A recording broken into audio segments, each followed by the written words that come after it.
The SCBT-MR. My name is Scott Reeder. I'm the program chair and president-elect of the society, and I'm very excited about this special session that we have this afternoon on fostering a culture of innovation. Just a couple of comments on that.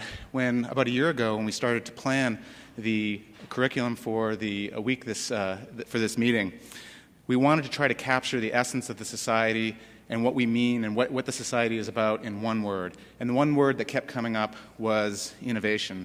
And of course, when we put innovation with our location here in Denver, Mile High City, we came up with the tagline of Mile High Innovation to Practice. And so we're really thrilled this afternoon to have an exciting new avenue for presenting innovation in the society. We've come up with a new venue called the Presidential Lecture, which is the first time we've done this in the society history, and we have a really exciting program for you today. And with that, I'd like to invite Dr. Susan Asher, who's our president, to invite our keynote speaker to the podium. Thanks, Scott. It's an honor to introduce Dr. John Bennett for our inaugural Presidential Lecture, and so on message given this meeting's tagline of Mile High Innovation. Dr. Bennett is the Associate Vice Chancellor for Innovation Initiatives at the University of Colorado, Denver, Anschutz Medical Campus, where he directs InWorks, a new initiative that helps faculty, students, researchers, and clinicians create and innovate across widely diverse disciplines. Dr. Bennett received his undergraduate degree from Rice University, where he was later on faculty, and he received his master's and doctorate degrees in computer science from the University of Washington, Seattle. Prior to InWorks, Dr. Bennett directed the Atlas Institute, a Colorado University-wide initiative that explores ways in which information communication technology can benefit human society. He also held the position of Associate Dean of Engineering at CU, where he developed and shepherded educational initiatives. As one might expect, Dr. Bennett's research interests focus on technology development, distributed computing. I looked that up in Wikipedia. I now know what that is. It's very high level, but everybody can do it. And STEM education. He has trained a legion of graduate students, and his commitment to education was recognized by the W.M. Keck Foundation, who presented him with their National Award for Engineering Teaching Excellence. Oh yeah, and along the way, he founded and led 2 successful startups. Inventor, innovator, educator, mentor. Please join me in welcoming Dr. John Bennett.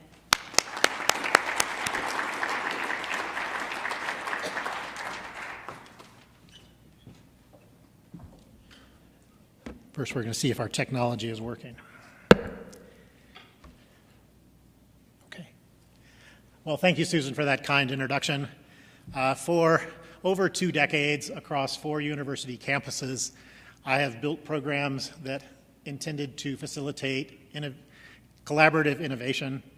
I thought I would take a few minutes this afternoon to tell you what I learned and how you might apply some of these principles yourself. My remarks are in an academic context, but I hope you'll find that they apply in other contexts as well. But first, a few caveats. I don't speak for the University of Colorado, or at least when I do, I'm a little more careful about what I say. Sadly, no one has offered me a trip to Maui to influence my remarks this afternoon. And like a lot of us, I suspect, my descriptions of progress that we have made at the University of Colorado reflect the creativity, hard work, perseverance, and intellect of my colleagues, collaborators, and students. I just try to stay out of their way. Finally, I know a fair amount of physics, but I know very little about the application of that physics to imaging human tissue, so I thank you for welcoming a computer scientist to your midst. And I know you're all busy people, so if you need to check your email, let me give you a 1-slide version of my talk. First, interdisciplinary collaboration is hard. Innovation is both hard and poorly understood. The world is changed by people who show up with vision, optimism, and determination. Trying to change academic culture is like trying to roll a dead whale down the beach. When seeking to create change, first try to engage and collaborate. If that fails, try again. If that fails, circumvent. It's often better to ask forgiveness than permission. And when building new programs, try not to lead a trail of blood and feathers. So let's start with innovation, which is fundamentally a social endeavor. Everyone talks about it. Everyone thinks everyone else is doing it. Everyone thinks they should be doing it. Many claim they're doing it. There's a lot of confusion around the subject, and first attempts are often disappointing. Yes, there are other social endeavors that meet these criteria. So what do I mean by innovation?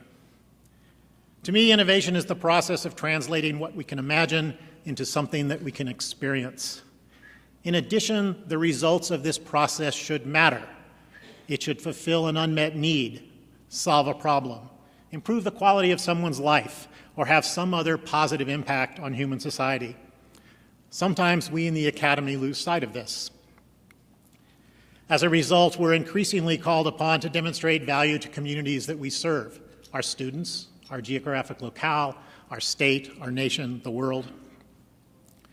Our responses often point quite reasonably to the quality and volume of the basic research conducted by our colleagues, expecting our audience to see a clear link between basic research and community benefit.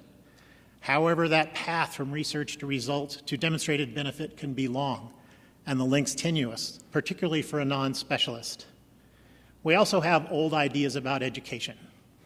Most universities focus on transferring knowledge that is relevant today, with little thought given to the preparation of students for tomorrow. We also continue to apply old values to this process: how to monetize the transfer of knowledge, how to credential the results, how to improve our rankings, without trying to improve what we actually do. So what's the alternative? The challenge we face is how to constructively incorporate new ways of thinking into teaching, scholarship, and practice. Interdisciplinary innovation has led to significant advances in a host of disciplines, and in some cases has resulted in the creation of entire new disciplines. In spite of these advances, many university faculty and administrators remain uncomfortable with interdisciplinary research and teaching. So how can we better support interdisciplinary work? Well, first, faculty and students need to be able to readily interact across disciplinary boundaries. Second, faculty need to be able to engage in interdisciplinary research without endangering their careers. Third, since interdisciplinary interaction is not our natural way of doing things, we need to create catalysts on campus that facilitate such an interaction. Finally, we need administrative commitment to make this happen. It is incredibly hard to do this incrementally. So where do we start? Well, at Colorado, we were inspired by the Lockheed Skunk Works, a term that dates back to World War II. In 1943, a Lockheed engineer named Kelly Johnson was asked to develop an aircraft that nobody knew how to build. He set to work and transformed both engineering design and organizational design by creating a carefully crafted organization with small interdisciplinary teams, a flat managerial hierarchy, significant autonomy among those groups, low administrative overhead, and a profound commitment to excellence across the organization. As some of you probably know, the Lockheed Skunk Works was a stunning success. Probably the most revolutionary aircraft designs in history came out of that shop. By the way, it was called the Skunk Works because he set up shop near an old plastics factory, and the smell was awful. The term Skunk Works has become part of the entrepreneurial lexicon. So what would an academic Skunk Works look like? How can we incorporate these ideas into our research, teaching, and practice? At Colorado, our approach was to create InWorks, an integrated set of programs that facilitate interdisciplinary collaboration, facilitate the transition from idea to prototype, promote innovation and entrepreneurship, and encourage risk-taking and leadership. InWorks is a two-campus initiative that brings together faculty, staff, students, together with entrepreneurs, K-12 teachers and educators, people from government, all to work on hard problems that matter to humans. We do two primary things. We teach people how to do that, how to collaboratively work together, how to find common vocabulary, how to work across disciplinary boundaries. And we provide extensive facilities to realize what their intellect can imagine. Our mission is to impart the skills and habits of mind that allow people to collaboratively create impactful solutions to human problems. We seek to create both innovative solutions and lifelong innovators. What do I mean by a lifelong innovator? The personal traits of innovators have been discussed and written about for decades, but I think it's fair to say that those characteristics have a consensus around a few core ideas. First, empathy, a deep understanding of the humans that we seek to serve. Intense curiosity about themselves, about the world. The ability to see both the forest and the trees. Optimism, an inherent belief that there is a way to do something better and that we can find it. The ability to collaborate, and a bias toward action and experimentation. Importantly, these characteristics are not innate, but rather they represent a set of skills and habits of mind that can be nurtured, taught, and mentored. InWorks was created to serve that need and built around 4 key ideas: design thinking, computational thinking, radical interdisciplinarity, and disruptive innovation. Let me briefly touch on each of these, starting with design thinking. At its core, design thinking is a human-centered process that facilitates creative collaboration. It provides a vocabulary for being intentional about the way we work together on these hard problems. And it has a laser focus on outcomes over process. If you want process improvement, go learn about lean. Members of the Academy, particularly those of us who are faculty, find the design thinking process unsettling. This is not a new problem. Francis Cornford, a Cambridge scholar of some note at the turn of the last century, famously wrote a monograph called Microcosmographia Academia, which was a tongue-in-cheek guide for young faculty. Francis Cornford went by FM because his spouse was also named Francis, his spouse who was the granddaughter of Charles Darwin, and he didn't want to be Francis and Francis Cornford. In that monograph, Cornford coined the principle of the dangerous precedent, in which he states that every public action which is not customary either is wrong, or if it is right, is a dangerous precedent. It follows, therefore, that nothing at a university should ever be done for the first time. Computational thinking is our second pillar. Why? Because there's an incredible amount of really interesting scholarship at the boundary between computing and insert any other discipline here. When I was looking through the program of this conference, I would guess that half of the presentations, involved work between tomographers and computer scientists. Second, information and communication technology has profoundly impacted our society. We do not fully understand that impact, which touches nearly every area of endeavor, and we understand even less what is yet to come. We are also overrun with data. It's estimated that the internet produces data at the rate of almost 29 terabytes per second. That's a lot, by the way.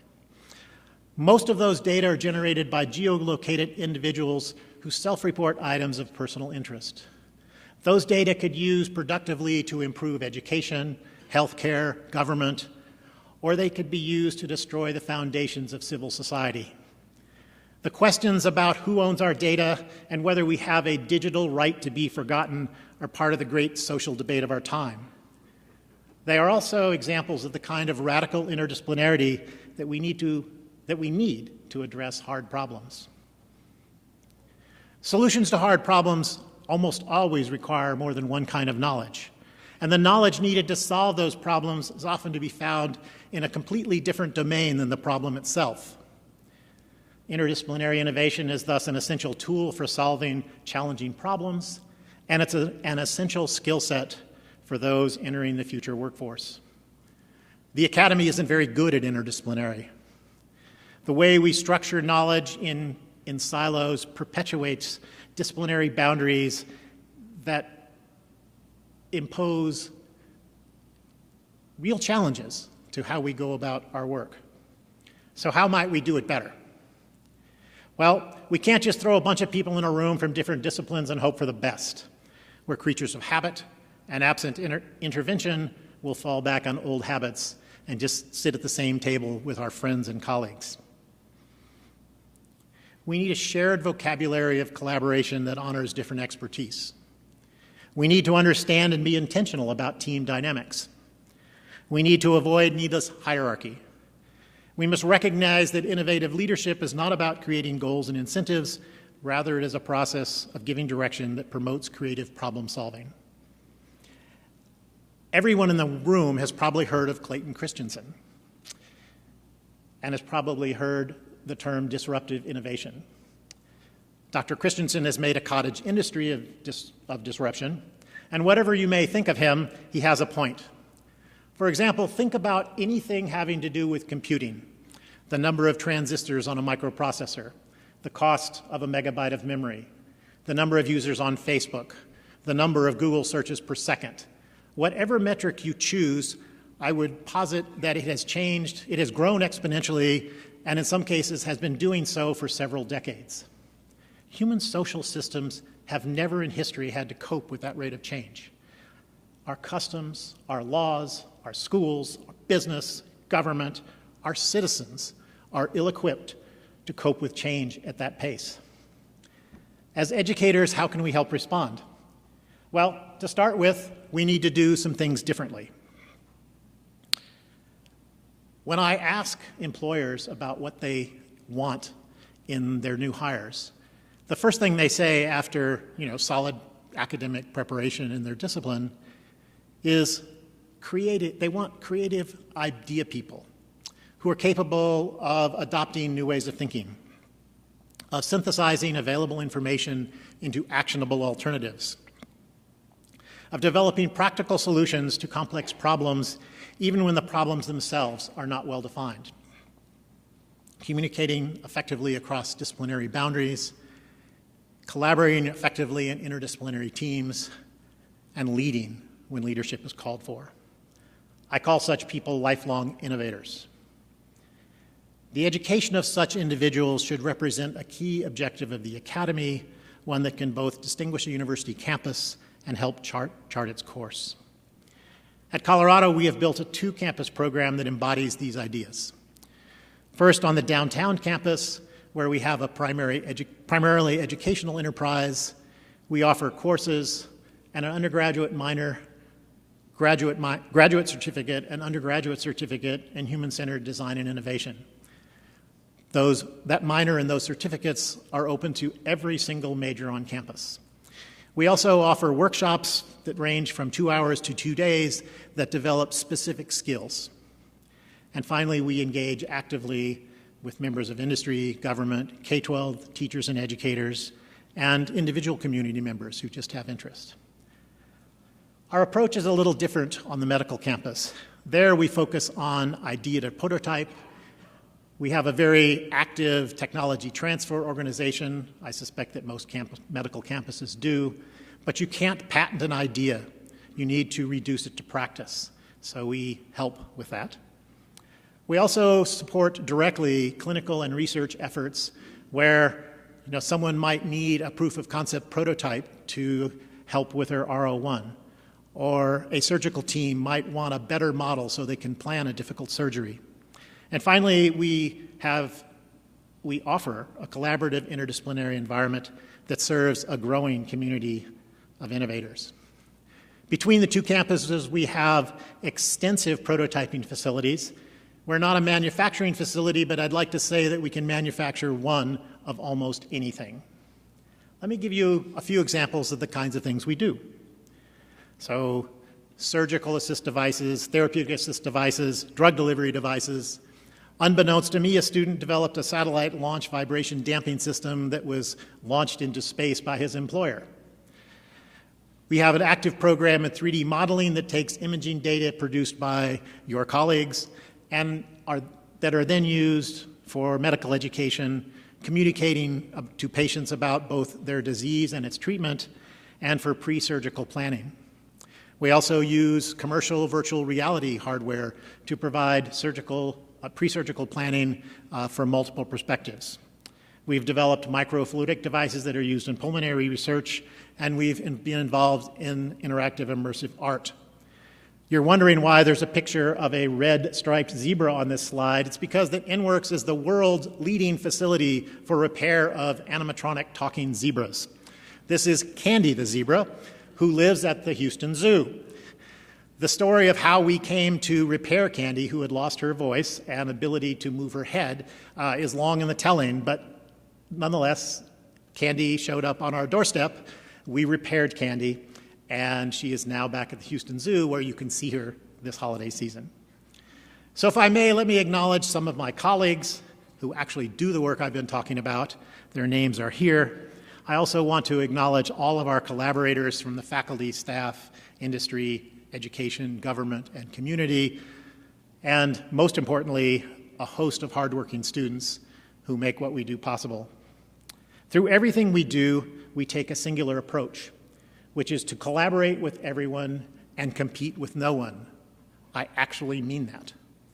In terms of execution, we believe that what we do should matter, that we should know and adhere to laws and policies that are relevant, guidelines, not so much. That we've never done it that way before is not a policy. That outcomes matter more than process, that humans matter more than technology.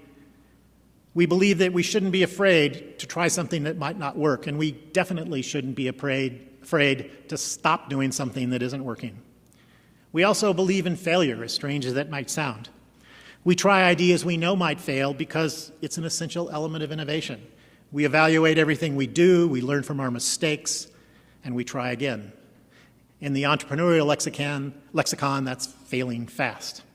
In the words of the great Wayne Gretzky, you miss 100% of the shots you never take. We are also asked why we're not a fee-for-service cost center, and the answer is it would be antithetical to our mission. Innovative ideas don't always come with funding, and everyone has the potential to be an innovator. Fee-for-service engineering facilities already exist on campuses if you know exactly what you want. But if you have an idea, InWorks is prepared to help anyone, from undergraduate intern to medical student to chancellor, realize what their intellect can imagine. So what do you need to try these ideas at home? Well, if you want something like InWorks, you need the authority to hire a small group of really smart, dedicated, and hardworking people. If you do this, I'd encourage you to privilege excellence over program fit. Look for best athletes. Second, you need some space. Turn down the old cadaver lab. You need some seed funding. You need a high degree of autonomy and the authority to create new programs. I think of this as the best of both worlds, the powers of a dean without having to go to dean's meetings. You can start small. Small isn't the same thing as incremental. Even if you're not a dean or director, you can apply these ideas in your own work. You do that by focusing on human values and building empathy. Bias toward action, embrace experimentation. Try to get learn from failure, try something else. Write down what you're thinking, do some planning, work from that coherent vision. Find people who disagree with you and listen to what they have to say. Privilege outcomes over process. Separate policy from mechanism, what you're trying to do from the way you're going to do it. Work for strategic change. Focus on what matters. Start with a minimum viable product, another term from the entrepreneurial lexicon. The idea is to get something off the ground now rather than spend 2 years in committee trying to plan it. Separate opinions from fact. Everyone's entitled to their own opinions, but they're not entitled to their own facts. Look at the data. Believe in yourself. Take intellectual risks. Believe that you have the capacity to make things better. Assume you're going to succeed. So, what have we learned so far? This interdisciplinary stuff really works. The presence of specialists from not my discipline is enriching to all concerned. They bring a fresh perspective, completely unfettered by the conventional wisdom from my discipline. They are also unaware of what they're not supposed to be able to do in my discipline, so they just do it. I would also encourage you to avoid triggering the organization's autoimmune response.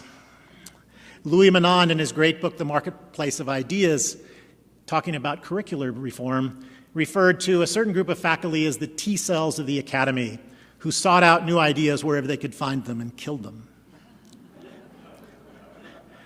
Former president of Stanford, John Hennessy, famously characterized this as circling the wagons and firing inward.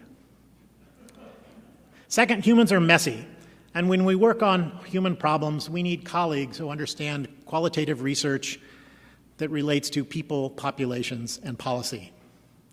And finally, learn what not to say to senior administrators. For example, telling one or asking one, how can you be so incredibly myopic? Or telling a group of deans, hey, I'm just trying to help you guys, are not ways to win friends. So if you want to know more about InWorks, you're welcome to stop by anytime. You can contact us. You can read about us on the website. If you want to know a lot about InWorks, you can download our white paper, which is linked here. And I'll make sure that whoever collects PDFs and things has these slides. So thank you for inviting me to speak. It has been a privilege. Thank you. Thank you, Dr. Bennett. We have questions at the end of the session for the other lectures, but if there's any questions for Dr. Bennett right now, we could take them right now. I certainly learned a lot. I wish I had a talk like this when I was a much younger investigator. I kind of did the stay in your lane, bro, investigations, and it really did not help my career as much as it could have. So maybe there's some young people who would want to ask a question or two. Or even old people. Well, the young people would be faster to get to the microphone. I'm young in heart.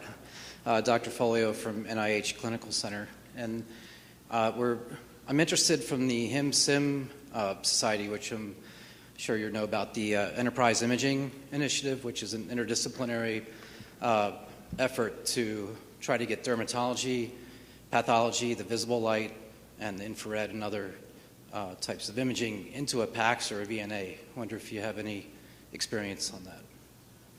Direct experience, no, but it sounds like a great idea. I would guess that it would be helpful to have, some facilitation of that. Otherwise, you're going to have, this group of scholars on this table, and everyone's going to sit together with people they know because it's more comfortable. So make them sit somewhere else. Okay, thank you. Neil? Thanks a lot for that lecture.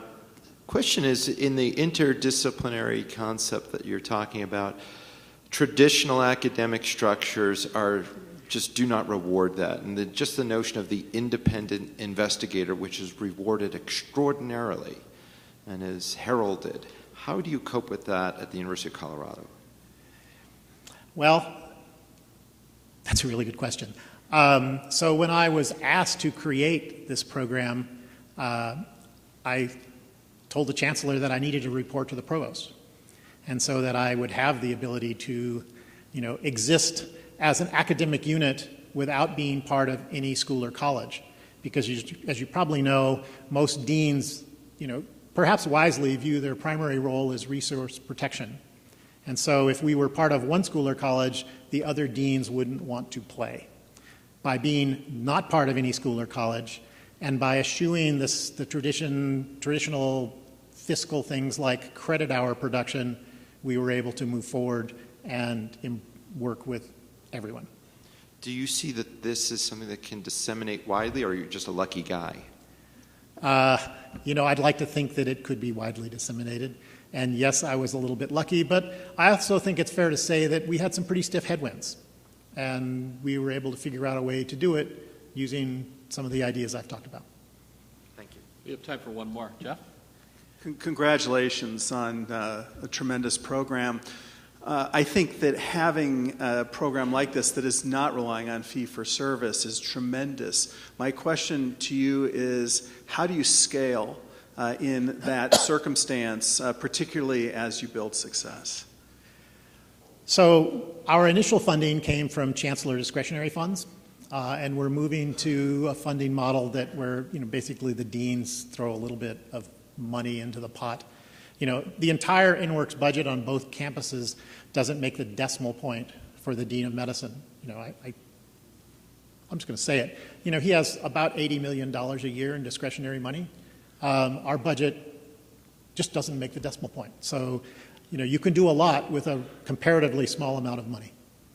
But you don't anticipate at some point needing more in order to expand your reach? So a lot of the things we do, so we have InWorks directly has, some things, IP disclosures and things, but most of what we do is to help others make those disclosures to the technology transfer enterprise.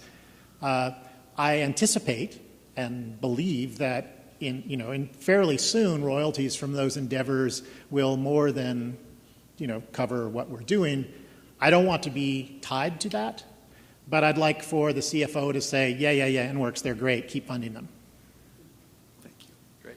Well, I want to thank, on behalf of the Society, we want to thank you again for just a wonderful kickoff in this session on innovation. And we have a small, you can't get away from us that quick. We have a small token of our appreciation from the Society. Thank you.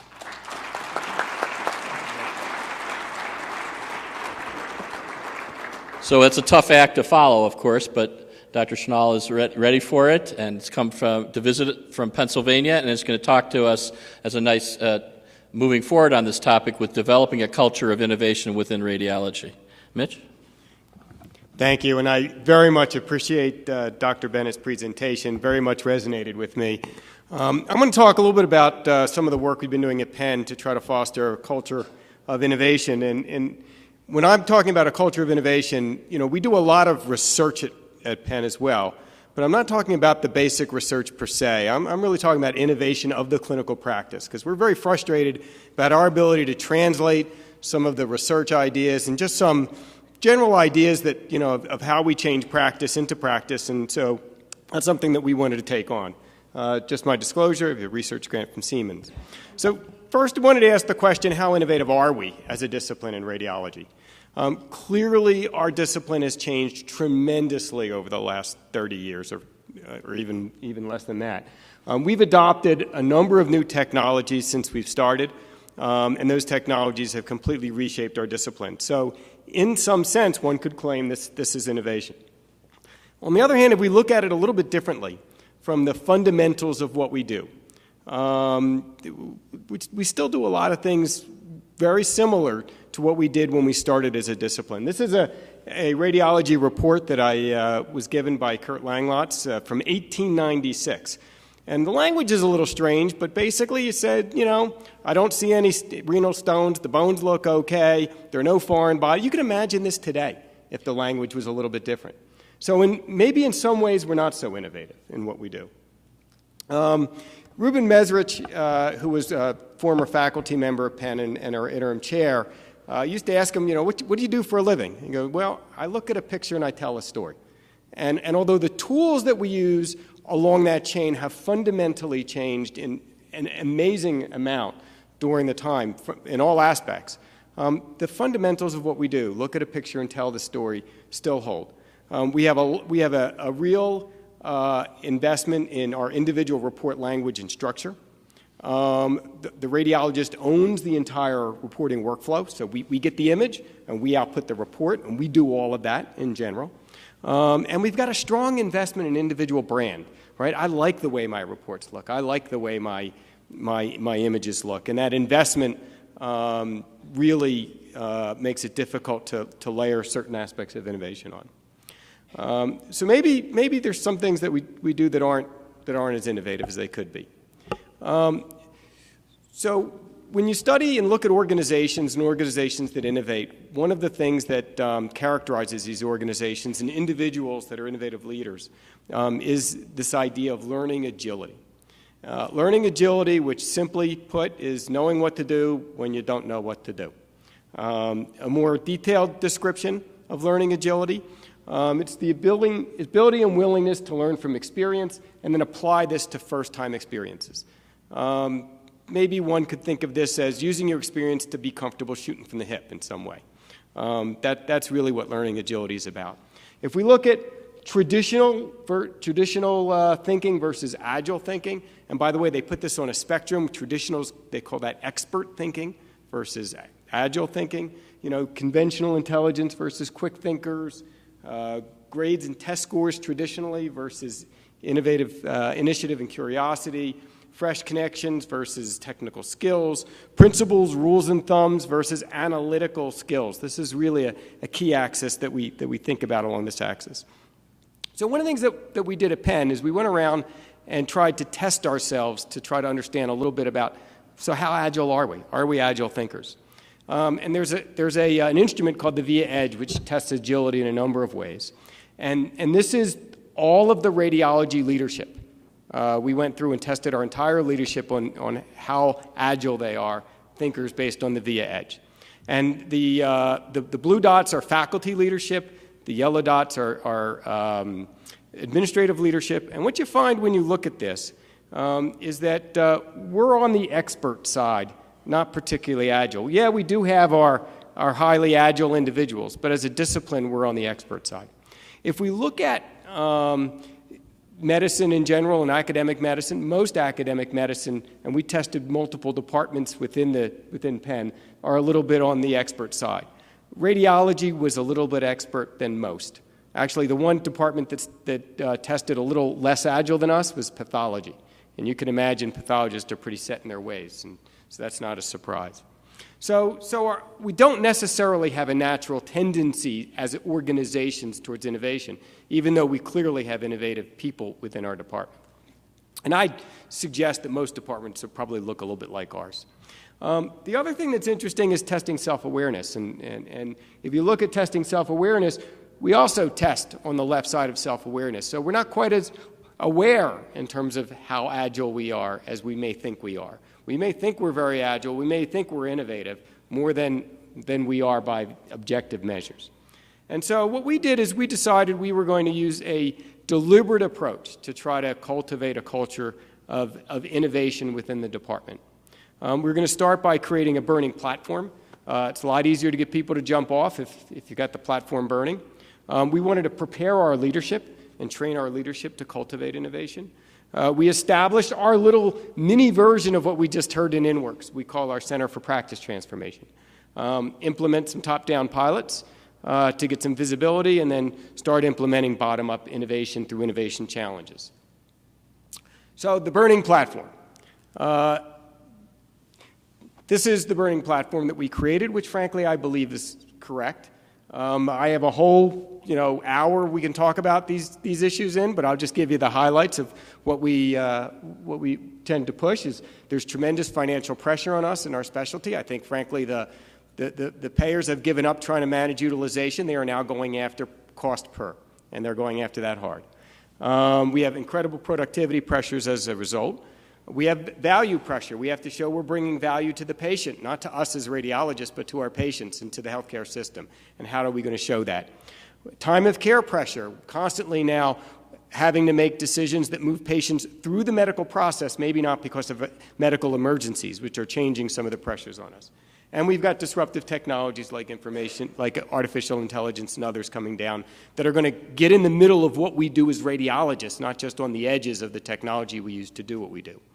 And so considering these trends, I like to make the point, and I believe this to be the case, that the current state of the way we practice radiology is not sustainable, that we have to completely innovate in the way we think of radiology.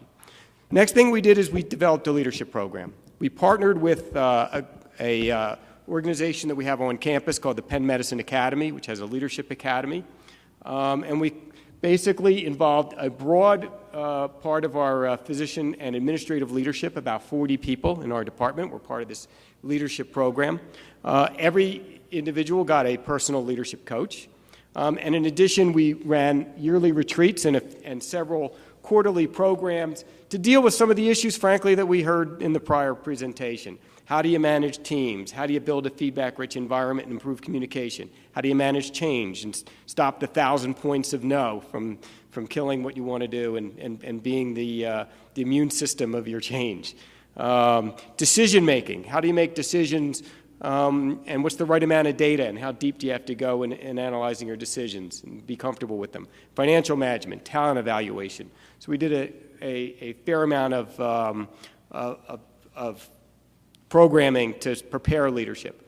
We then did a top-down pilot, and this was the first top-down pilot we did. This was within, frankly, weeks of my taking over as chair. So this is back in 2012, where we developed this idea of a macro. We call it code abdomen, where essentially it applies a BIRAD code to the solid organs in the abdomen. I can tell you this took a ton of personal, political capital to get this done. Lots of individual discussions. I remember having discussions with some of the faculty like, well, why do I have to make a decision and make a recommendation on this? I'm like, you're right. The urologist who's taking care of the kidney mass knows a lot about complex cysts of the pancreas, and let them make the decision, right?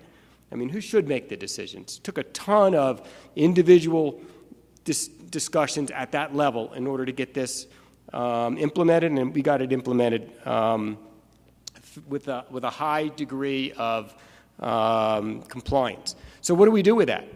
Well, one thing you can do is you can develop benchmarks around quality, right? So, for example, if you look to your left, you can see that there's two sets of bar graphs.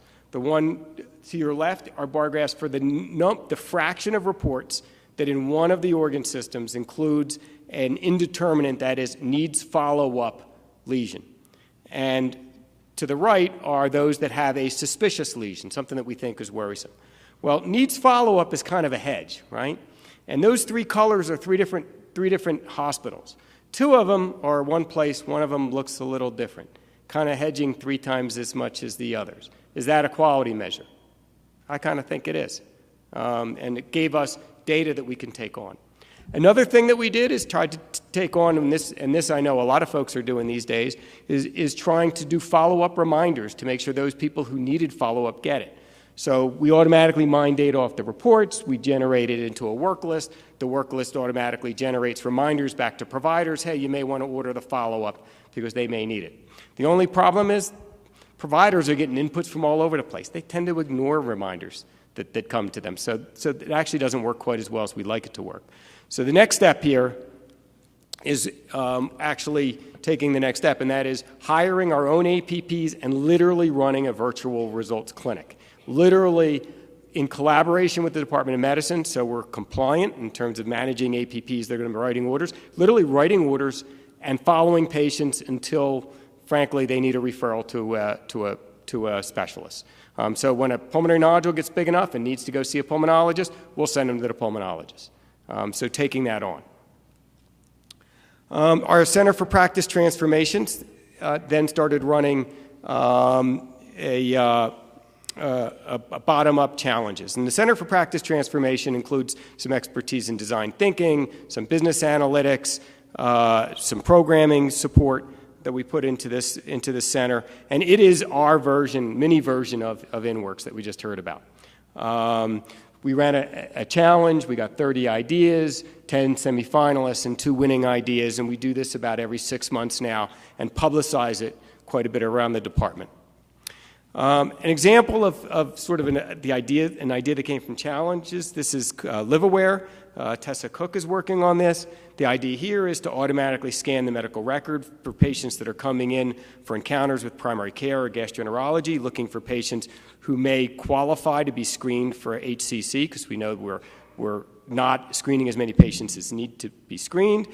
We pen orders, which then go into the specialists or the provider's order queue for the hepatocellular carcinoma screening, and then we engage the patients through the patient portal to tell them that they've got this order and offer help in getting them scheduled. This isn't quite up yet, but it's in the process of being built. I kind of knew we made some progress with frankly, this particular project, which really was organic and grew on its own. We have a little piece of software we run that Michelle Balelo, one of our neuroradiologists, who also happens to be a computer scientist, ran, which basically compares patients who have MS on follow-up basically will outline any new or growing plaques in red, shrinking plaques or smaller plaques in green, and there was every neuroradiologist uses this to read their cases now, and there was a poster being presented at our research day showing, boy, if there are no red plaques, you're never going to have an enhancing plaque. So if nothing's growing or nothing's new, you're not going to have an enhancing plaque. So somebody standing around the poster, somebody said, well, why do we give people contrast then if they don't have red plaques? And so a lot of thinking went on. A self-organized team got together and said, well, how do we do this? And they figured out a way to actually do the T2 weighted images first, send them very quickly to our core lab. They run this analysis. The techs identify no red plaques, call back, and then they don't inject contrast. And this is what the flow looks like. You get a T2 scan. While they're scanning, doing some of the other scans, they run the analysis in the core lab. They test if there's progression. They notify the scanner right away if they need contrast. 80% now, 80% of our MS follow-up patients don't get contrast now. And this was recently published in JACR. This all happened in 6 months. 6 months from the poster presentation to standard of care at our center. That's when I knew we started having it right.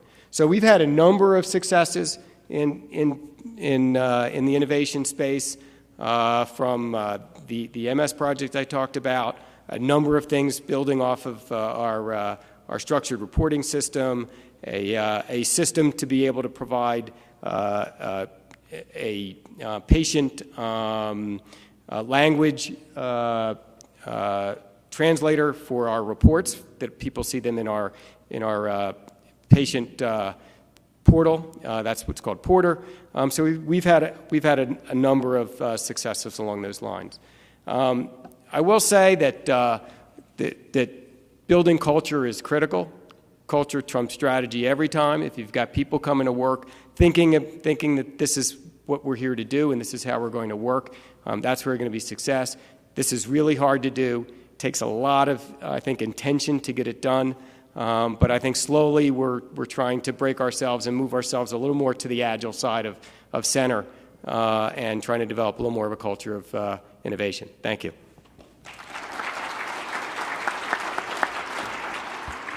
Thank you for an excellent lecture. Continuing our innovation theme, we have the very innovative title for Dr. Griss's lecture of Friction in the Human World. Human friction.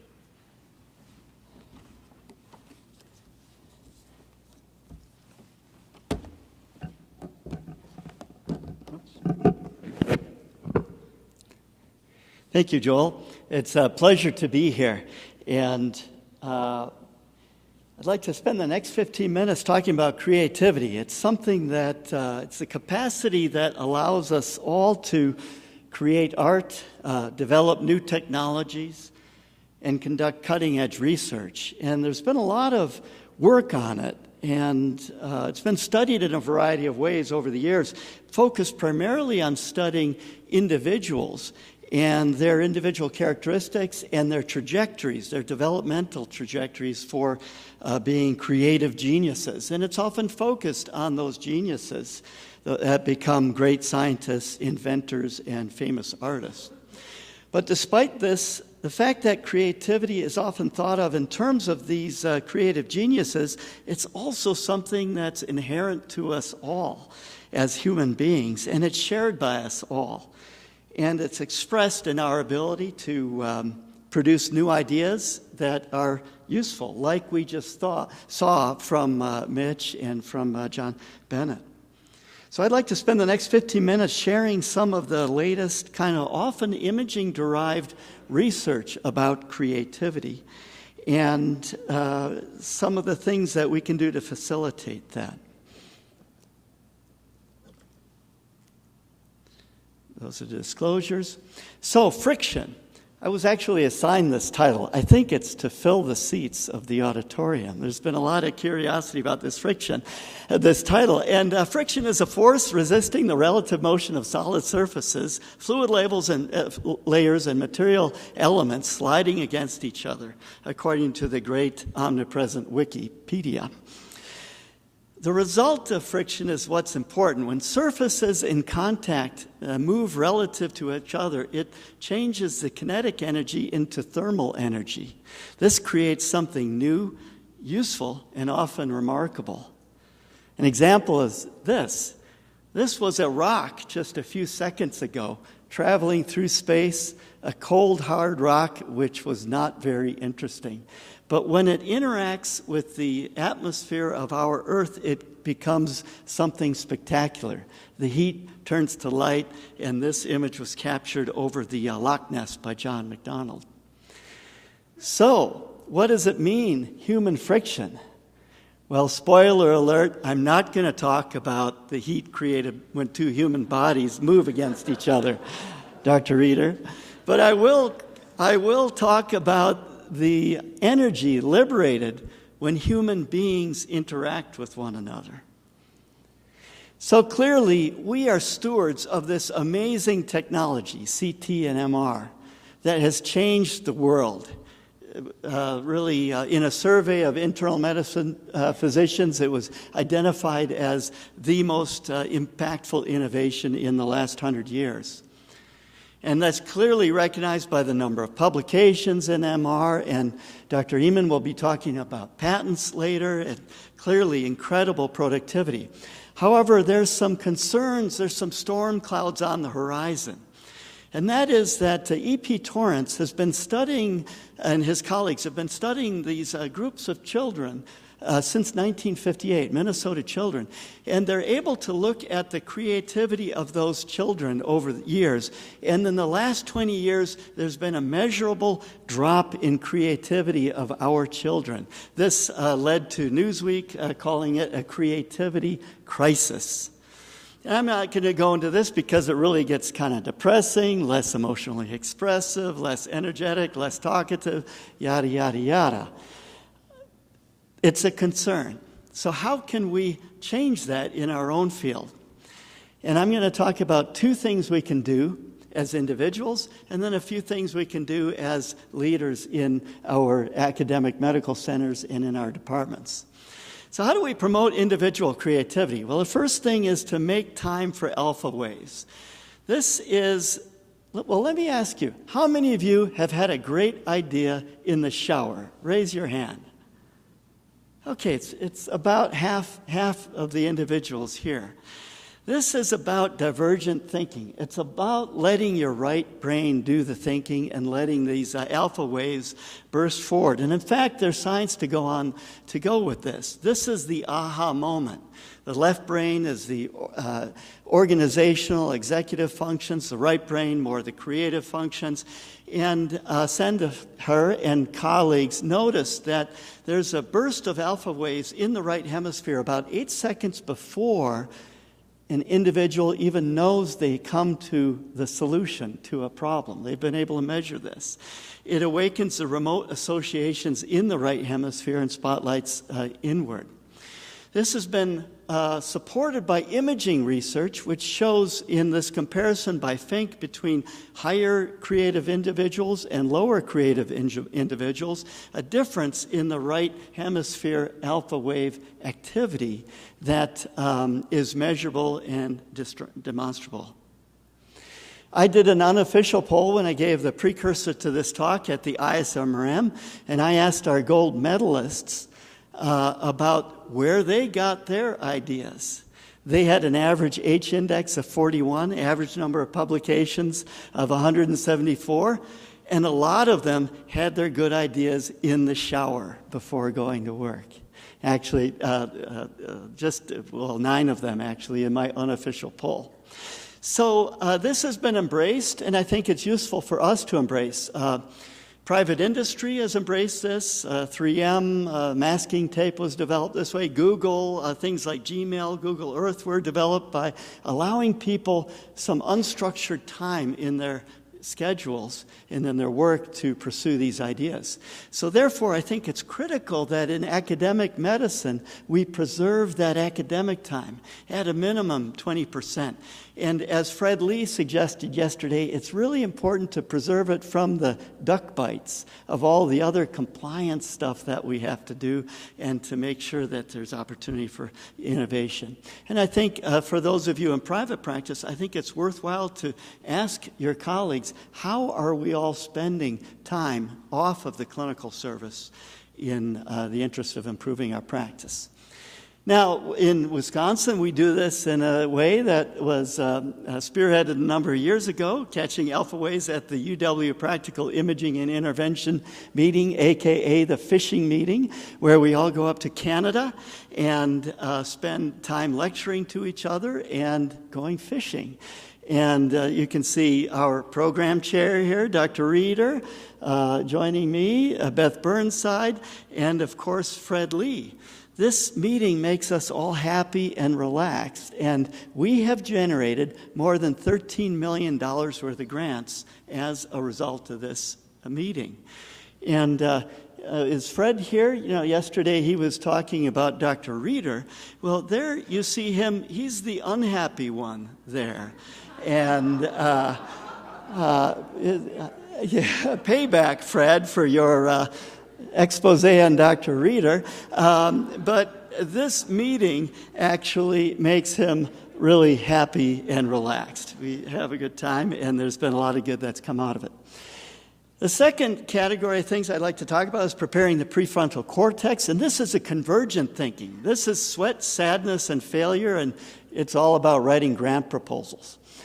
And this is really reflected in what Dr. Bennett was talking about, the importance of team science. Teams are getting bigger, papers with more offers are being demonstrated, including at the successful NIH programs, with the papers associated with our series funding demonstrate an increasing number of authors over time. And this is really all about that interdisciplinary collaboration. And it's not, all these creative thoughts are not these alpha wave-driven epiphyses, but they leverage working memory. They leverage the prefrontal cortex. And they let the left brain converge on solutions and suppress some of the right brain activity in this case. This has been demonstrated using fMRI. Benedict did this. And what they showed is that there's this area of the prefrontal cortex, the inferior gyrus there, that is enhanced and activated, and the right parietal region and the parietal gyrus is relatively suppressed. When you get these people working, especially in response to external forces that are challenging their thoughts, it's this constructive thinking. And so I think the message here is it's really important to come to meetings like this and have dialogue and have debates. You can't replace that in-person response. My own experience in this started in the AUR in 1984, a debate that I was asked to attend on the behalf of CTA versus MRA versus Doppler ultrasound. And there I was, positioned between Jeff Rubin, who had just started doing CTA, and Jonathan Rubin, who just started doing color flow, power Doppler imaging of blood flow. And here I was with my little MRA technique, 2D time of flight, which really wasn't very good. I didn't have much, except for more hair at that time. And I left that debate pummeled, totally annihilated by Jeff and Jonathan. I felt like the sauerkraut in a Reuben sandwich, actually.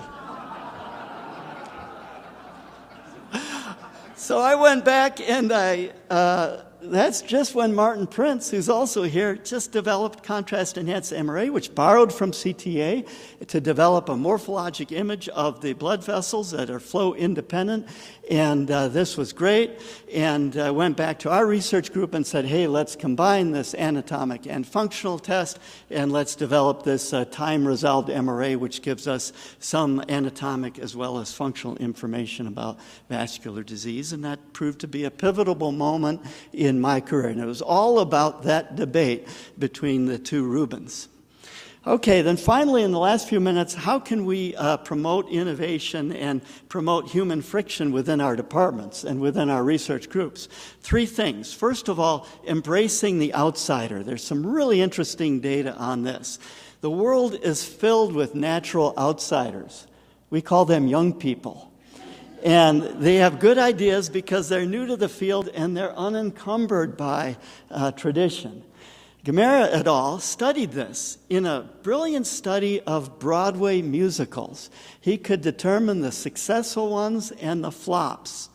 And he tracked those over time. And he tracked the creative teams that created those musicals. And he measured this, he created this measure called the Q, which was the kind of the social intimacy familiarity index. And he showed that if individual artists were unfamiliar with each other, they struggled to work together, those tended to be flops. If they were too familiar with each other, then they were insular, and those musicals tended to be flops. And you really wanted to be on this kind of peak of this inverted U-shaped curve. So embracing outsiders. The second thing is to support our open source development. And here we've learned from Felix Worley, who's at University of Pennsylvania and a several decades-long serial innovator in MRI. He worked for GE at one time in 1998. Really, the manufacturers had a closed source system. The trade secrets were kept within CT and DSA and ultrasound. He advocated, and he said to Maury Blumenfeld, then the leader of GE-MR, he advocated that there's a lot of NMR knowledge outside of the manufacturers that could be very useful, and despite the concerns from other individuals, they convinced to go to open source, and that was when Dick Eamon showed up on their doorstep and showed them that it was possible to eliminate pulsatile artifacts from blood flow using MR, and they said, we have to leverage this expertise outside of our resources. Finally, very briefly, there's a lot of data about urban friction, and that is that cities work because it increases the likelihood of these spontaneous interactions. The creativity index goes by the population to a slightly higher than 1 exponent. And this is where we really benefit from meetings like this. If the RSNA is like the New York City of imaging, it's meetings like this that create more of a Greenwich Village. We saw that Saturday night at the TED-like talks, where there was an intimate and close interaction. And this is extremely helpful, and to the junior people in the audience, this can be an amazingly productive way to get exposure to your ideas and critical appraisal of that. This has also been well documented by putting people together that the citation index for authors who are in the same building are higher than the authors in different cities or within the same city. And this led to our development of our research center, where we've taken the imaging equipment, and both radiologists and medical physicists, chemists, and others, and we have embedded them together with offices intermixed and next door to each other to encourage those spontaneous interactions. And we're still trying to put coffee in the middle of it. So this really helps, and you saw some of the results yesterday, like with the work that Meg Lubner showed, and by bringing the equipment there, it encourages the faculty to come there and interact with each other. So in summary, enhancing innovation, make time for alpha waves as individuals, leverage the hard work and horizontal sharing of this interdisciplinary science, and then facilitate human friction by embracing the outsider, support for open source environments, and co-locating interdisciplinary teams. If we do this, we will improve human health for centuries to come. Thank you very much for your attention.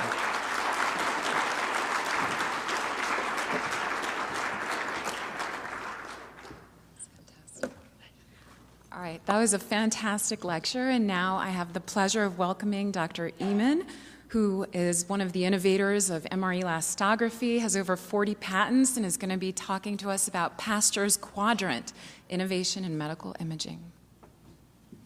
Thank you very much. And really, this is about your story. It's about the unique characteristics of the innovation that has taken place in your field. And I'm going to start with this image here, which is a painting that was first displayed in 1891 by an artist named Luke Fildus. It was called The Doctor. It's been said that this has had more impact than any other piece of art on the perception of the role of the physician. You could go ahead and read about it. I won't go into it, but Fildus his son Philip had died a few years before, and he had been so impressed with the quiet compassion of the doctor who took care of his son, even though he died, that he partly motivated to make this painting. But okay, so this is a physician in Victorian era, makeshift bed, a child sick, parents in the background. But what's going through this physician's mind? Probably a lot to do with what exactly is going on here. And what does this physician have in his capacity to try to understand what's taking place? He could take a history, but then the rest of it is his senses. That's all he had at that point in time was his senses. And to try and figure out what's going on, sense of touch, the sense of hearing, the sight. And the remarkable thing about this is that just 3 years later, there was a discovery. And that discovery was by Röntgen. It gave us, in medicine, a new form of sight. And the remarkable thing about it is that's what established our field. So our field in medicine, what we do, has its origin in a singular discovery or invention. And I think that has happened over and over again in our field, and maybe we don't celebrate that enough. And of course, we have these remarkable technologies available to us that this physician could never even have imagined. And it's had an extraordinary impact in our practice. And many times we have to remind ourselves of the impact. And imagine just a few decades ago, post-moon landing, if someone you cared about was in a car accident and had a head blow in the car accident, came into the emergency department, a little bit of altered consciousness, a little drowsiness, what are they worried about? They're worried about an epidural hematoma, which is going to basically press on the brain, stop the perfusion, the patient might die. There's no skull fracture here, but it doesn't necessarily rule it out. So it's just amazing to think that just a few years ago, the diagnostic technique of choice, that the only thing that was really available was to drill holes in the skull to see whether or not there was blood there. This is just amazing in most of our lifetime. And this is basically the same primitive procedure that was performed 8,000 years ago. And really, we now take for granted that we can look inside tomographically and see whether or not there is a collection of blood. So this is a remarkable change. And where have these advances come from? The first point I'm going to make is that these advances have come from multidisciplinary teams. And in particular, in imaging, our teams are kind of unique because they bring together biomedicine, science and biomedicine, with physics, math, and engineering. And if you look at the major modalities, the discoveries, the tools that we have now available to do the good you do for patients, most of those are rooted in these kinds of multidisciplinary teams. For example, radiology brought this to medicine. Now, this is one of the few audiences that would recognize what this is. But this has been called the most important algorithm of our lifetime by the American Society of Engineering.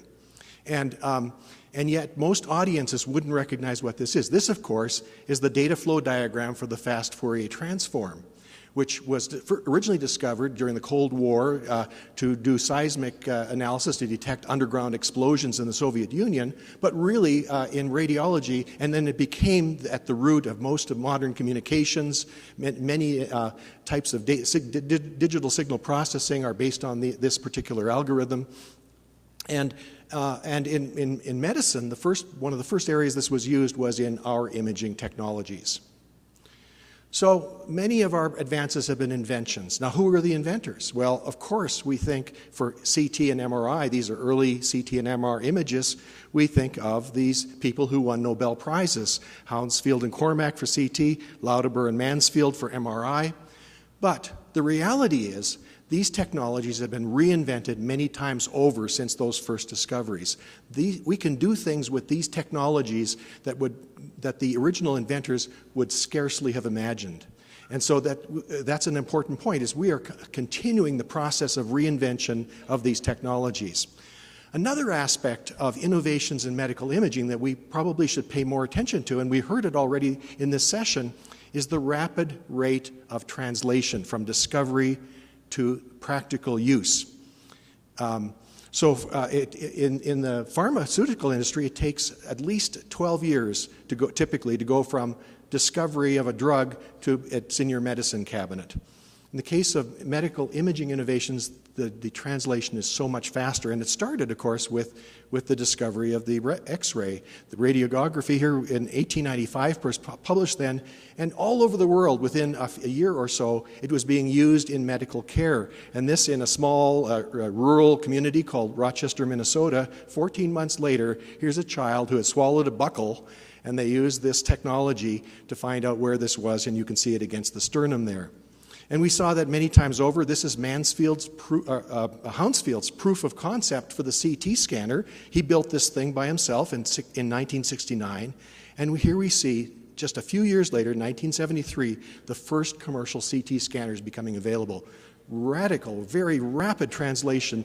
And we've seen that over and over again, where discoveries, for instance, in MRI, like you see here, fast gradient echo, MR angiography, parallel imaging, these have been translated from basic discovery, from an invention to clinical care very, very rapidly. We should celebrate that more in our area. Another special aspect of research in our field and innovation, which isn't widely appreciated, which again we should emphasize, particularly to people who are legislators or people who decide on where we should fund research, is that there's an extraordinary return on investment. Now, how can I show that to you? Well, one area I can show that to you is in the area of inventions that come from research. Now, until about 25 years ago, we didn't have a home for our research in our field at the NIH. And as you know, the NIH has multiple institutes, about 30 or so. And until that time, there was no place for our science, imaging science. And it was the creation of NIBIB, the National Institute for Biomedical Imaging and Bioengineering, that really gave us a home for our science at this important place. And as you know, there are these institutes, I mentioned those already, and what we're going to look at here is talking about inventions coming from funded research.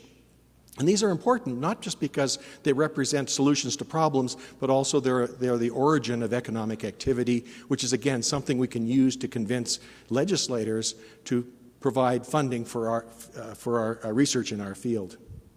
And there's an organization that advocates for research in our field, and that's called the Academy of Radiology Research. I had a chance to be associated with that organization, and we did some interesting studies, and we looked at inventions, patents, coming out of funded NIH research to see what the productivity would be. This information was publicly available, widely available, and yet had never really been used. And of course, when you find something like that, it probably means there's winners and losers, and you should look to see who are the winners. So we actually published that originally in Nature Biotechnology. We did a follow-up study funded by which was published by the Manhattan Institute. And in fact, this was 2017. That actually led to some interest even in the Wall Street Journal, and we were asked to write an op-ed on this information. So you can look this up sometime. But just to tweak your interest, it says, what does Trump have in common with the National Institutes of Health? Patents. So you can look that up. In any case, what we found was that if you look at inventions resulting from NIH-funded research, here I'm showing you all these different institutes, and I'm showing you on a logarithmic scale the patent inventions per $100 million invested. These are solutions to problems these are productivity for investment in research. And you can see that the average was 5.5 patents per $100 million invested. Actually, that's not very impressive. But look at the home of our science, it's right up there at the top. So this is an important thing, and how often have you heard about that? It's really amazing that we haven't heard more about that.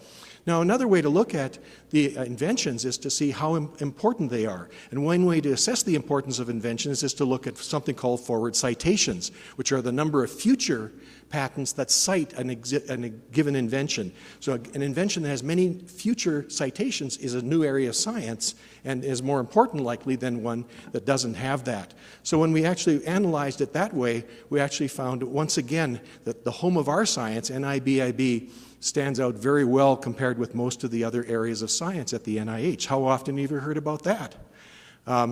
And another analysis we did, which looked at the same methodology used by the Human Genome Project to look at its downstream benefit. If you invest $1 in research at the NIH and look at the downstream economic impact of the inventions, it's about $6, as you can see on average. But in the case of NIBIB, there's actually $33 of downstream economic impact. So how often have you heard that? These are things that characterize innovation in our field, and we need to remember them and capitalize on them. Now, I'd like to kind of just talk a little bit about, and then we can validate that by looking at inventions coming from NIH-funded Nobel Prize winners, and you can see they're in the same region of this figure.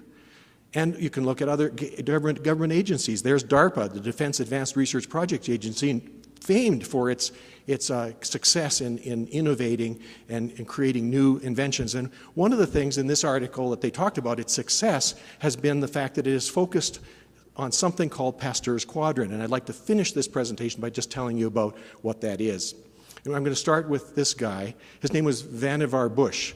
He was an engineer and inventor, submarine detection research in World War II, co-founder of something that eventually became Raytheon.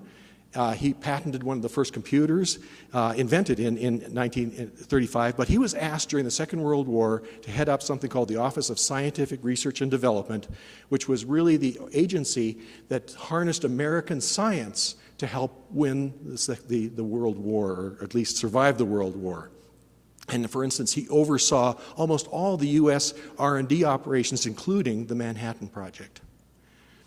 This is a letter written by Roosevelt to him in the closing, just before the war had ended, so before the Normandy invasion.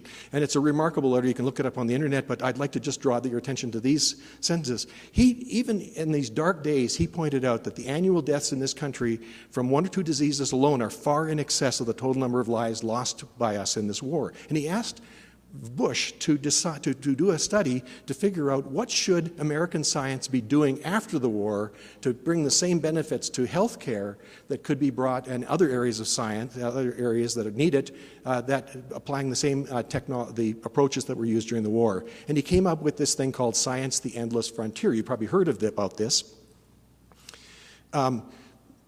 This is a remarkable essay, but I think it actually took us on the wrong track, and I'll explain why. He's the first person to use the term basic research, which championed curiosity-driven inquiry, where you have independence shielded from accountability in many ways, and that these ideas have dominated science policy since 1945.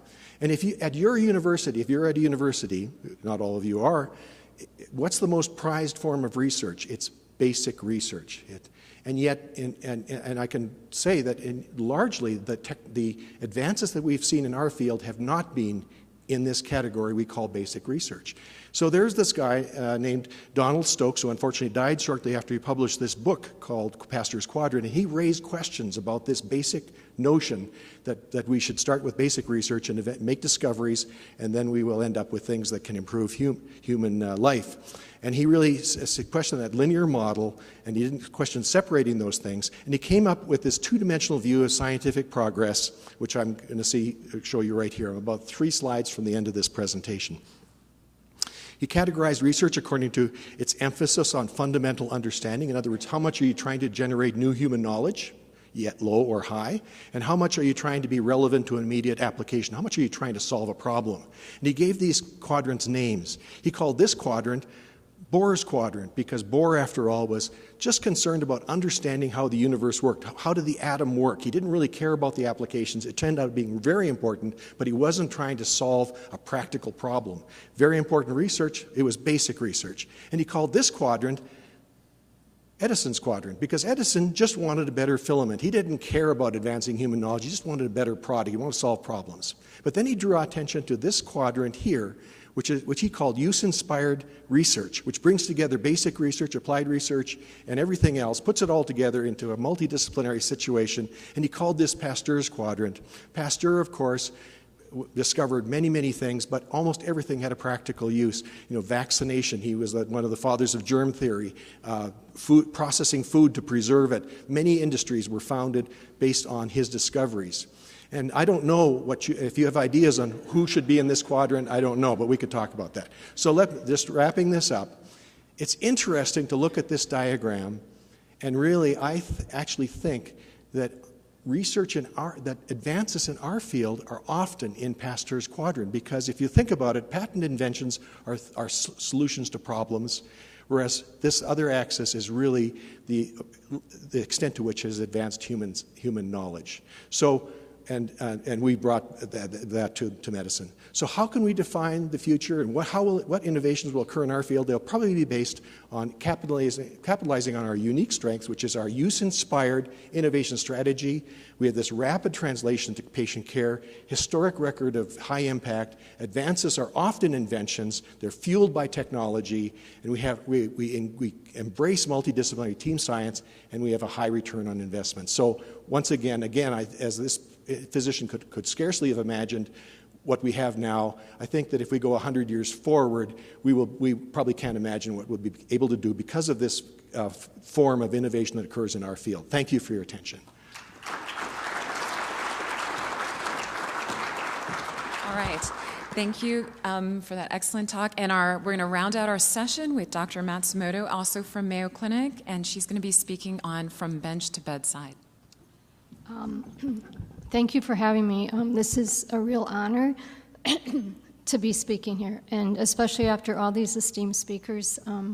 They're wonderful. I still remember meeting Dr. Grist in Sweden, and he was riding his bike through the hills, I think getting a sweat going so he could have great thoughts. But anyway, I really want to share what we've done at Mayo with 3D printing. And I think it highlights some of the comments made before about innovation. Not that we intended to do anything innovative, we just were working on patient care. And my belief is that a lot of really successful innovation is done in an answer to clinical care. So if there's a clinical problem and you can figure out a way to make it better, that's what's going to be successful. It isn't finding a solution and then looking for the problem. All right. I have no disclosure. So this is a scanner that Dr. Eamon was talking about. It's at Mayo Clinic if you ever want to see it. It looks like kind of a Model T car. It was originally called an EMI scanner. And do you guys know what EMI means? So it's electrical musical industry. And that was the first company that Hounsfield worked for that developed the CT scanner. They were also the company that the Beatles played for. They were their record label. So they had a lot of money. Some of the money went to develop the CT scan. So whenever I see the CT scan now, I think of the Beatles and this among many other good things that they've done. So this was an EMI scan, and the first studies were called EMI studies. And I don't know how many people remember that, but like Dr. Eamon said, this was within our lifetime. This scanner was being used when I was in medical school, and everybody thought it was the greatest thing ever. So it wasn't in antiquities, it's within my lifetime. And so I think for you guys in your lifetime, the young people, you're going to see those kind of changes being made too. They're really just exponential. And this is our CT scanner now. It can get, thousands of bits of data within seconds and reconfigure them in any kind of way and do multiple phases at one time. So really the advancement is amazing. Well, this is the first 3D printer, and the first patent was in 1983. It looks like something that somebody invented in their garage or on the kitchen table. And this was rapid prototyping. It used computer-assisted design to assemble successive layers of thin material in an additive fashion to create solid three-dimensional projects. And I always think, who thought of that? I am a very concrete person. I would never think of that. But once something like that is developed, then people can think of ways to use it. And so that was in 1983. This is today. Patents have expired. Technologies have developed in 3D printing. And there's all types of 3D printers available in all prices, different resolution, different colors, different materials, just a lot of choices out there. So as computer technology advanced, there was this convergence of 3D printing and high-resolution imaging. And they came together, and this is kind of what we do in 3D printing medical models. So you have high-resolution data, you segment that, and I'll show you that in a minute. And then you convert that segmentation, which is separation of different structures that you want to print in different colors, and you convert it into an STL file, and that's really a mesh. You've created a mesh, and then you take that and you clean it up. So the mesh is made out of triangles. This is one thing I learned. It's all triangles. It's all about triangles. And you have to clean up the triangles. Then you put them in the 3D printer. The 3D printer takes that mesh, uses a computer in it, slices it into thin layers, and then directs the printer to put it down. And then you always have to clean the models, and then you give them to the surgeon. And those are kind of the steps within it.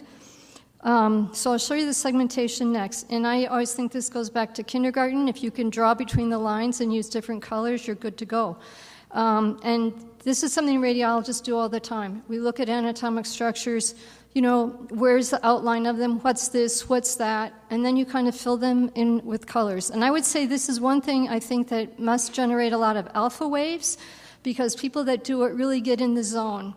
It's really kind of a relaxing thing, and you get there and you go through layer by layer, you segment it out, you're creating something. It really brings out the artistic ability in a lot of people. So here's the segmentation. This is a renal tumor. First we do and we use multi-phase imaging for this, but we do the collecting system, we do the veins, the arteries, the kidney parenchyma, and then the tumor. And there it is. And you think, gosh, that's pretty simple. How helpful is that? You would be surprised. You give that to a surgeon, and it's amazingly helpful. You give it its life size, it shows the anatomy that they need to know about, and they find that incredibly helpful. And we say if we have a DICOM image, we can print it. You want high-resolution DICOM images, but that's really the language that we're talking. You take the DICOM image, you export it into segmentation software, you end up printing that segmentation software, and it has found utilization at our institute really within every subspecialty area. And so here, I'm just going to show you some clinical examples of this. And this is really how we grew. We didn't go out and advertise. One of the things we did was we had our 3D printing lab in the hospital, so surgeons used to walk by and see it. And I think that you're surrounded by so many smart people in medicine. If you give them a tool, they can think of how they can use that tool to solve a problem. So they think of things that we wouldn't think of, but they come and they say, can you do this? Can you do that? And we always say, yeah, we can try to do that. And I think that's one key thing. You always are ready to try. Yeah, we'll try. We'll do it. We'll see what it looks like. And then you're always amazed at when and how that can be helpful. So this is a patient who had a carcinoid tumor in their lung, and the surgeon wanted to do a subsegmentectomy. It was right by the spine. So this is a segmentation that we did, pulmonary arteries, veins, bronchi, and spine. This was the virtual 3D file that we made. This was the actual file that we made, and this was the actual model that we made. This is the pleura in there, and this is the tumor at surgery. And so this they found really helpful so that they got clean margins and that they knew exactly where they were. So it really helps with localization for them. This is another one. This is a patient who had an invasive chest wall breast cancer. So this was a virtual image. This is the mesh that we made. And one time when you put this together, you really, some of your artistic and engineering ability comes out, because you just can't print this anatomy and have it hold together in the printer. You've got to say, how can I put this together so it helps them the most? How can I put this together so it doesn't fall apart when I take it off the printer? How can I do this so they can lay it somewhere and it doesn't topple over? So there's all those things that come into it. And what colors can I make it so that it's really most evident, the anatomy that I'm showing? So this was the final model that we showed. These were positive nodes out in the axilla. This was the back of that model. So we did internal mammillary arteries and veins to show where they are. And then because we had already created this, we did another model. This one we just put the sternum in, and we showed that erosive lesion in the sternum. So once you have all this data, you can slice it and dice it and print it any way you like. And part of this also takes the radiologist's knowledge. I mean, I think engineers are great and they can help you with a lot of this, but it really takes the radiologist not just to segment that complex anatomy, but to figure out how am I going to display this that is most helpful for the surgeon. And you have to work with the surgeon for that too. What do they need? What's important to them? So it really takes a lot of people working together. These are some of the early models that we did. These are for scoliosis patients. We have a lot of patients that have complex anomalies of their spine. They're not easy to do surgery on. They're high-risk surgery. This is one of our early users, Dr. Tony Stans. He's Peds Orthopedics. His office really literally has 3D models of spines all over the place. He takes them, all of our models go to the OR, even if they're not sterilizable. People use them for reference during surgery. It's much easier to look at this model than it is to have a scan up and start looking through individual slices. So they use them as reference. They're all life size, which is also a very important thing. They're really good for interdisciplinary complex surgery. So this is a patient who had Markios. He had marked tracheal stenosis. He had his innominated artery, which was laying over the trachea. He had kyphosis. He had complex vascularity. So we had the peds ENT surgeon, the peds cardiac surgeon, the peds ortho surgeon. We made a couple different models for them. They would look at them, they would make decisions. They did the first surgery, which was fixation of the spine. Then we made another model after that was done to look like, okay, now what does the trachea look like? Now what does the vessel look like? And then they did the surgery for that. And he's actually the first child with Markios that's had this multidisciplinary surgery that survived it. So in the model was only one tool that helped these people with just this terrific expertise decide on their focus of their surgery, make decisions, and it really helped in the discussion. And that's one thing you find, even though these models are just a tool, when you see the surgeons discussing them, they're all looking at the same model, they're all seeing the same thing, they hold it in their hands, they turn it around, they say, I'm going to come in here, I'm going to do this, I'm going to do that. In fact, I like to say when we have these models, we give them to the surgeons, we start showing them, the surgeons take them, quit talking to us, and start talking to the model. They look at it, they turn it, they start talking about what they're going to do, and every surgeon does the same thing. So I always think those neural networks between their hands and their brains are just really lighting up when they get this physical model in their hands. One of the other things that the models are helpful for is when you have high-stakes resection. This is a horseshoe kidney, had a big carcinoid tumor here, and they wanted to resect it, but be able to save that right side of the kidney so that the patient wouldn't have to go on dialysis or have a transplant. So this was a tumor that had thrombus in the renal vein, it had thrombus in the iliac artery. A big thing when they do these surgeries, is the collecting system. You want to be able to preserve that collecting system on that side that you're saving. So we made this model for them. Again, they used it in the OR.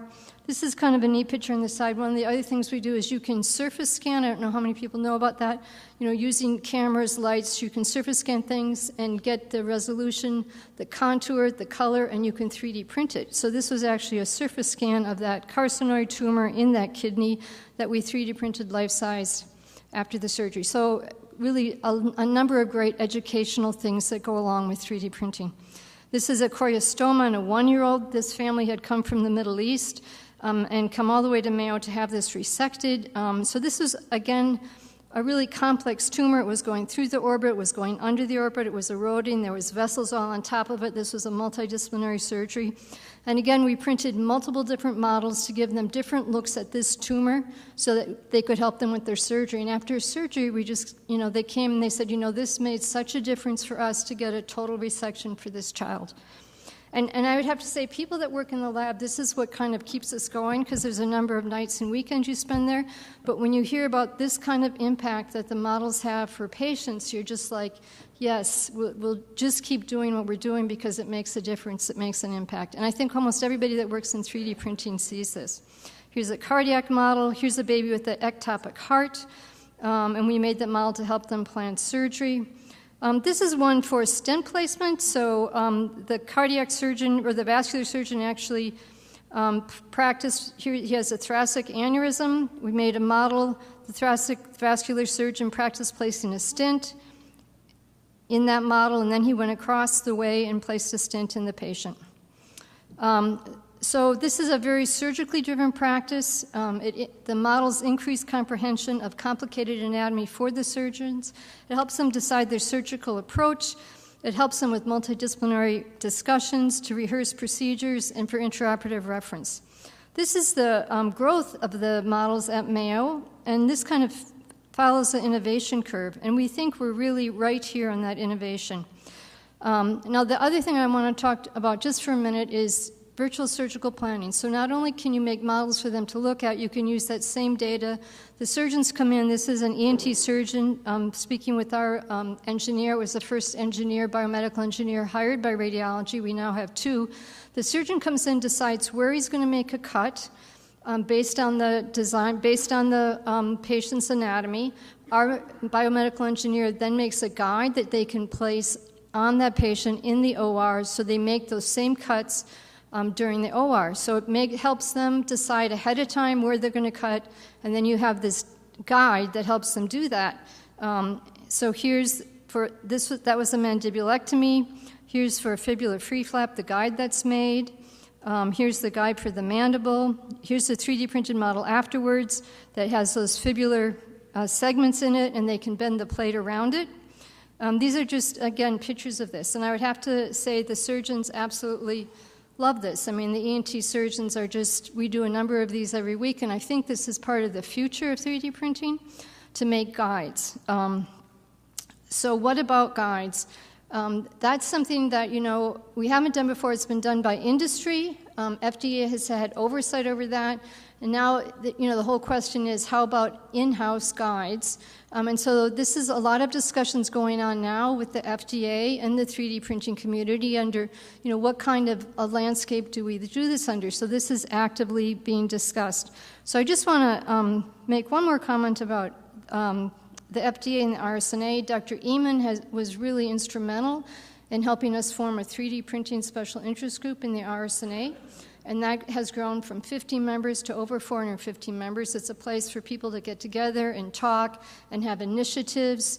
And so we have constant discussions with the FDA about these kind of things, and it's just this very active group. And the other thing then that group has done is we worked with the ACR, and I would just have to say I have such gratitude to the ACR, because we went to them with 3D printing and trying to get a code, because one of the biggest things I think that has held back 3D printing is the reimbursement. It's a question we always get. How do you get it reimbursed? Well, we worked with the ACR, and it was kind of like plugging into a spaceship that just took off. They have so many really dedicated, skilled professionals. It was amazing. So we talked to them in 2017. By 2018, there was a Category 3 CPT code, and that's voluntarily reimbursable, but it's on the road to getting reimbursed. There's actually 4 codes. 2 of them are for models, 2 of them are for guides. And then the other thing that happened is the RSNA and the ACR came together and helped us develop a registry, and it's a registry for these 3D printed models, so that people will start putting that data into this registry, which is going to be monitored by the ACR, and it can be used for research and for going for a Category 1 code later. So these are all things I think that have been amazing in the last couple of years that have developed. They wouldn't have developed without support from radiology organizations, and I think I have become just so much more cognizant of how important being involved in those organizations is, just to help you move forward. So it's been a really great experience. And I just want to say one other thing. I know I'm a little bit over time, but the other big impact that 3D printing had is on education. The models can be used for education, but they can also be used to create simulation models. And there's such a huge demand now for people to practice, for residents to practice procedures on models or on something before they practice them on a patient. So you can use 3D printing to create models to practice on. This is one, Dr. Odrich, again, he has his fellows practice on our vascular models. They can practice placing stents under fluoro before they have to do it on a patient. It makes him happy that they're practicing not on patients but on models. This is a model that we made for inguinal hernia repair for the surgeons. So we 3D printed a pelvis, and then we molded different layers, the internal oblique, the external oblique, the fascia, the subcutaneous tissue, and the skin over it. It's kind of like cooking, and did I think when I was in radiology I would be doing something like this? No. But do I enjoy it? Everybody enjoys it. It's great. So we made these models with the surgeons. We would never know exactly what to put in this model. We put it in, and they use it to train their surgical residents. They've already had 2 sessions on how to do inguinal hernia repairs. One of the residents is also taking this to a global mission to teach in Africa, in sub-Saharan Africa, how to do hernia repairs. So, and this is another one. This was a thoracic model to practice chest tube placement. And this is what the residents in sub-Saharan Africa had used before to practice, and now Dr. Moyer, who works at Mayo and goes over there 20% of his time, is taking these models over. So I think it's one of those areas that once you get involved, it's amazing the number of places it can go, the amount of impact it can have. And again, in medicine, you're surrounded by so many smart people. When if they have this opportunity to use it, you can go so many places to help care. So this is the new convergence. It's been emphasized before. If you can get out of silos and go into radiology, surgery, and engineering, I think you make great advances. So thank you very much.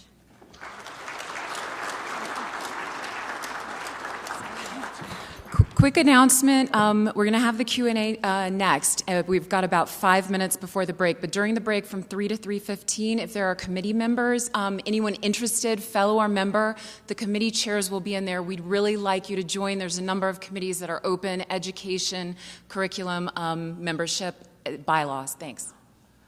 So if there's a few quick questions for our speakers, you should feel free to abuse them during the break also. I'm sure they're not appreciative of me saying that, but that's fine too. You guys want to come up or no? They're tired from innovating. I Sorry. guess they're really, Yes. no longer innovating. So really appreciate all the talks. It was really interesting. Heard a lot about, trying to put people together, take people out of silos at both educational institutions as well as with getting people together at meetings, but I didn't hear much about collaboration with industry. So I was wondering if people would comment on how to manage the ethics and the finances of direct industry collaboration when you're doing your research.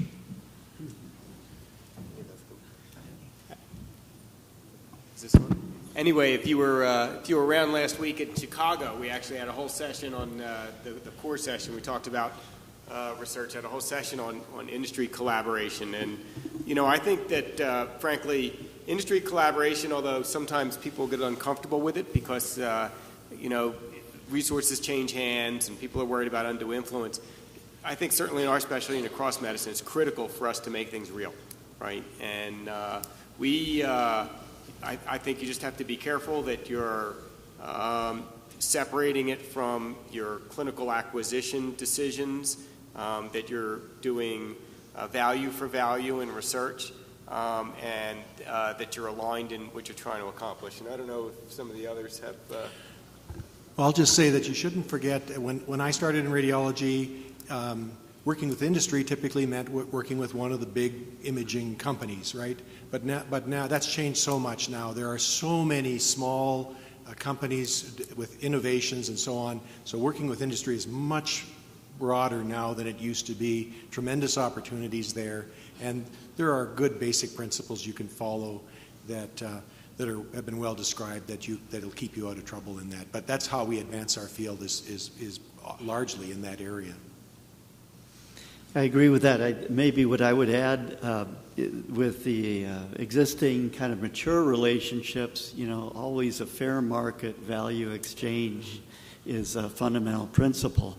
I think where our challenges are in innovations and commercial entities that are developed by our own faculty and earlier stage companies, things like that. And I think we do need to develop strategies around that through innovation centers like what Dr. Bennett described and other things. Those might be the more challenging areas where there are significant potential conflicts of interest. And a question over here.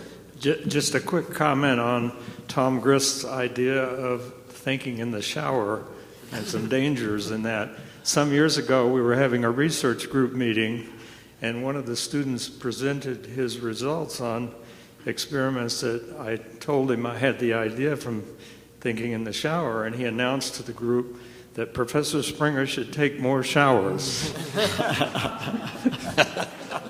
Food for so thought. You got to be careful. Right here. Hey, Andrew Smith from UAB. I'm stuck on the shower thing, too. I can't get over that one. I thought it was a great idea. One thing my dad told me early on when I started to do innovation and research was to really think about when I'm having the best ideas that I've ever had. And I've been able to track those to some degree. And for me, a lot of times it's when I ramp my brain up. So for me, it's like an example is I'm on call, I'm super busy, I'm also doing emails, maybe trying to write a grant, multitasking, and then I just shut it all off at the end of call, and I'm driving home, and it's quiet, and it's dark, and that's when those kind of things come. So I found that a lot, that I can really track when these things happen. And I wondered from some of our highly innovative panelists here if we could kind of extend that question and say, well, when do you have these ideas? Interestingly enough, I often find myself, I wake up in the morning and they just are there. And, you know, obviously something goes on at night while I'm sleeping, but from the time I've been in school all the way through, I'll wake up in the morning, and I even got used to putting a pad and pencil near my bed, so if I woke up that I could actually jot it down before I forget about it while I'm in the shower. Well, so you want to be I think it was said we're inspired by our work, by what we do, and we're inspired by our patients, really, by the problems that we face in taking care of our patients. That's really important. So inspiration is important, and cultivating your own creativity. And everybody has a different way of doing that. Many people find that being a little bit of alone time is helpful, and I think that working with colleagues is very helpful in that area. Working with students, students are the magic, graduate students are the magic ingredient of many, many inventions. So those are some things. I do think there is a lot of truth to what you say, however, in a contingent of people who work really intensely on something and then park it, and at a moment later or sometime shortly afterwards, after that kind of intensity and depletion, then that aha moment comes. Yeah, I think those talks that we have with our colleagues and at this meeting, that is really what gets it going, and then it's when I relax the brain where it maybe takes another leap forward on top of that. Sorry, I'm going to have to cut the question short. A lot of the audience has requested time to take a quick shower before the 3:15 session so that they're ready to go on hepatobiliary and pancreas. But thank you so much for really an incredible session, and well done.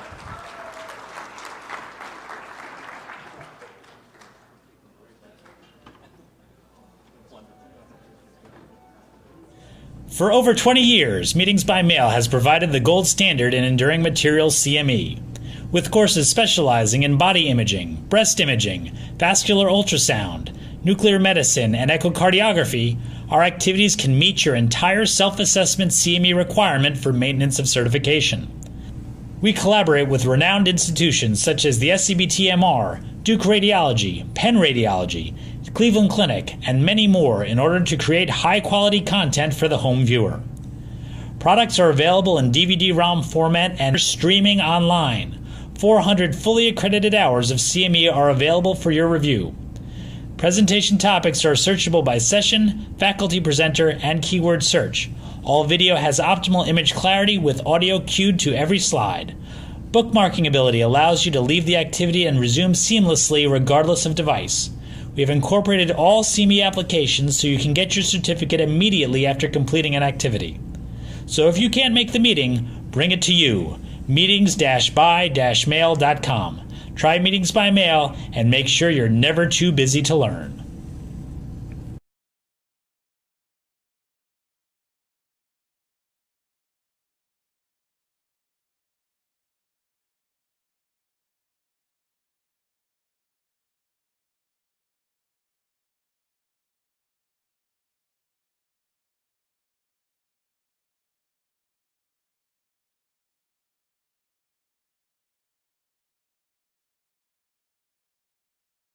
Trickle back in from outside. I know the caffeine is very important, and hydration is very important here in the Mile High City, but let's get settled in. We're going to go ahead and get started with this next session. It's going to be hepatobiliary and pancreas. My name is Cynthia Santiana. I'm from UC San Diego, and I'll be one of the moderators for this session. So our first talk on our schedule is Innovations in Pancreatic Surgery and Therapy from Dr. Marco Del Chiaro. If I could welcome up to the stage. We're very excited to hear from our colleagues to learn about how these innovations will impact, how important and differently we need to be describing our findings on imaging. So welcome. So thank you, everyone, and really I appreciate your invitation. And I think for a pancreatic surgeon, actually, there is nothing more important than radiology, and I think it's impossible pancreatic surgery without radiology. So I believe that this is really, for me, a great honor to be here, and I hope there will be a nice discussion after the talk. I also wrote here a subtitle, a surgical radiological new interaction, because I think in many aspects of pancreatology, I will touch only one, pancreatic cancer, but the same problem we have for cystic lesion, for example. I think really today we face a new challenge, a new interaction between us, between our two jobs. So let's say the pancreatic surgery is very much conditioned by some stereotypes that probably are not anymore true, but if we think that just in the 70s, and we are not speaking about 200 years ago, Cry wrote that probably the bypass procedure, so palliative procedure, was the standard of care pancreatic surgery because everyone underwent pancreatic surgery, died of complication, or at least very shortly, for the bad prognosis of pancreatic cancer, and data supported that strongly. And what we are doing now, there is a huge change. Many times we say nothing's changed in pancreas cancer. It's true, not so much is changed, but compared to this kind of sentence, it's changed a lot. So pancreas cancer, we know, is currently the fourth cause of cancer-related death in the United States and will become the cause number 2 in a while, in 2030. Now, one of the challenges, I think, of pancreatic cancer, I don't know if I can use the, how can I use the pointer? Okay. Yeah, basically only 20% of patients that get diagnosed with pancreatic cancer can be treated surgically, at least according to what we know before. So 50% is metastatic disease. Yeah, there are experience here. We'll go through that, even in treatment of patients with metastasis, but clearly this is not a surgical indication. 30% are excluded by surgery because locally advanced but no metastatic. I will focus my attention mostly on this group of patients today because I think in the last decades we have big changes for this group of patients. So the problem of pancreas cancer, this is extremely interesting. If you even speak, your Congress, and you listen to your Congress, most of the attention for radiologists, for surgeons, for oncologists, for whoever, is trying to understand the contact of the cancer with the vessel, which vessel, for how long. But my question is, how can it be that something like vascular contact, 30% of the disease, has more importance in our classification than something which is present in 80% of the patient, so systemic disease? So we are dealing with the disease that even when we don't see metastasis, we know is metastatic because the patient recur, and they all generally don't recur locally. If you look, the local recurrence rate is extremely low, but still we are focusing our attention only on how locally the disease is. That, to me, doesn't make so much sense. And I think the new data are in favor of this opinion. Even if we look at our guideline, we see that the criteria of resection are based mostly on contact with vessel. And I don't know how many of you just put attention on that. Why we don't have any mention on the splenic artery? Why hepatic artery is important and splenic artery is not important? And I think this is mostly the fault of the surgeon. It's our fault that we create some sort of classification which is evidence-based, but is not evidence-based. Who told that splenic artery infiltration is less important than hepatic artery, or SMA? Do we have data? We have no data. It's just easier to take it out the tumor in the tail of the pancreas, and it's more complicated to take it out the tumor in the head infiltrating the hepatic artery. That's my personal opinion. So even that is not evidence-based, but I have data to show you that are very interesting. So on your left, you see a small tumor of the head of the pancreas infiltrating a right hepatic artery from SMA, an accessory right hepatic artery from SMA. This is considered locally advanced or borderline. It depends by the classification. On the right side of the slides, you see a big tumor in the tail of the pancreas infiltrating the splenic artery is considered primary resectable. Is that proof that we are looking biology? Is that proof we are looking for prognosis, or we are adjusting our classification, what is easier to be done or more complicated to be done? And that's, I think, is an important point that mostly involve not only surgeons, not only radiologists, not only oncology, but all the scientific community. We need to try to be objective in our evaluation. Now, we are speaking here about big changes and innovation, and I think the biggest innovation in pancreatic surgery is not what the surgeon did. Actually, this study was conducted by surgeon, but is basically the chemotherapy.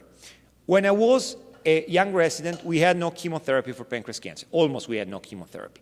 This study in New England Journal of Medicine changed the history of pancreatic cancer. We understood that adjuvant treatment for pancreas cancer was a standard of care because it was able to improve prognosis of pancreatic cancer.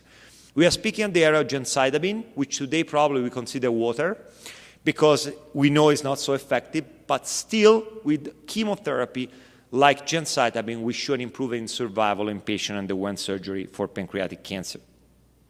Now, in the near future, in the near past, we saw that something better could be done, and especially combining multiple drugs, we obtained better results in survival, and especially even in patients we didn't consider before suitable for surgery, and we introduced the concept of neoadjuvant treatment that probably we need to expand to everyone, not only locally advanced, not only in borderline resectable, but still we understood that combining multiple drugs, especially with FOLFIRINOX, we improve survival of our patient, improve significantly survival of our patient. And going to the extreme, this is a paper we published recently with a fellow of mine before I moved in the US, showing that we have long-term survival with metastatic disease. I don't want to be misunderstood. I'm not saying we should operate patients with metastatic disease. Actually, this is a contraindication for sure, but there is someone that did. And in the last years, you see more and more cases with better and better survival, even in this super select group of patients, which means that our chemotherapy is becoming much better than what we had in the past. The consequence of this big innovation, the development of better chemotherapy to me, is that we cannot anymore use the same criteria we had before. We had a systemic disease without control. Today we have a systemic disease that we can partially control. Therefore, I think that we need to do a redefinition of the role of current staging system, the redefinition of the resectability criteria, and probably, and this is actually a common problem, how we can assess who deserves surgical exploration after neoadjuvant treatment, which I think for both of us remain one of the major challenges in pancreatic surgery and pancreatic treatment. Now, again, vessel is what generally asked to be assessed by you in absence of metastasis. But when you check the data objectively, this is a recent study published by the Dutch study group on pancreatic surgery, you see that according with different T-stage, which means locally advanced disease or not, there is no difference in survival when the numbers are analyzed only by T-stage, which means, to me, that we have a problem. The problem is the current definition doesn't reflect actually survival, but also a major problem is that wherever is the T-stage, we lose 20% of patients in the first year after surgery. So there are patients that independently by the T die early and probably should never be operated even if the operation is easy, and there are patients that live longer even in advanced T-stage that probably deserve even a very aggressive surgery. How we can discriminate between these two kind of group of patients remain a mystery for all of us, but only working together we can go there. Now, why then we create this classification based on vessel? Because it's true, in the pre-chemotherapy era we had different results. This is a paper from the group I worked when I started my career, showing that vein resection go very well, artery resection alone pretty well, arteriovenous resection didn't went very well in terms of survival. Probably not because of the vessel involved, but probably because the tumor were bigger. If you engage simultaneously artery and vein, probably is bigger, and the dimension of tumor we know is a prognostic factor. However, the same study showed that we compared patient underwent vascular resection versus patient underwent standard procedure, we didn't have a difference in local recurrence, which means the surgery was, yes, able to control the local disease, but not able to control systemic disease. And having not chemotherapy, basically the patient died early, but not for a local problem. How many patients you saw dying for a local recurrence? Honestly, it's more than 10 years that I do only pancreatic surgery. I think I didn't see a single case dying for local recurrence. That's not the problem of pancreatic cancer. Now, this is a recent paper from Karolinska that I published together with one of my PhD students analyzing survival after neoadjuvant treatment.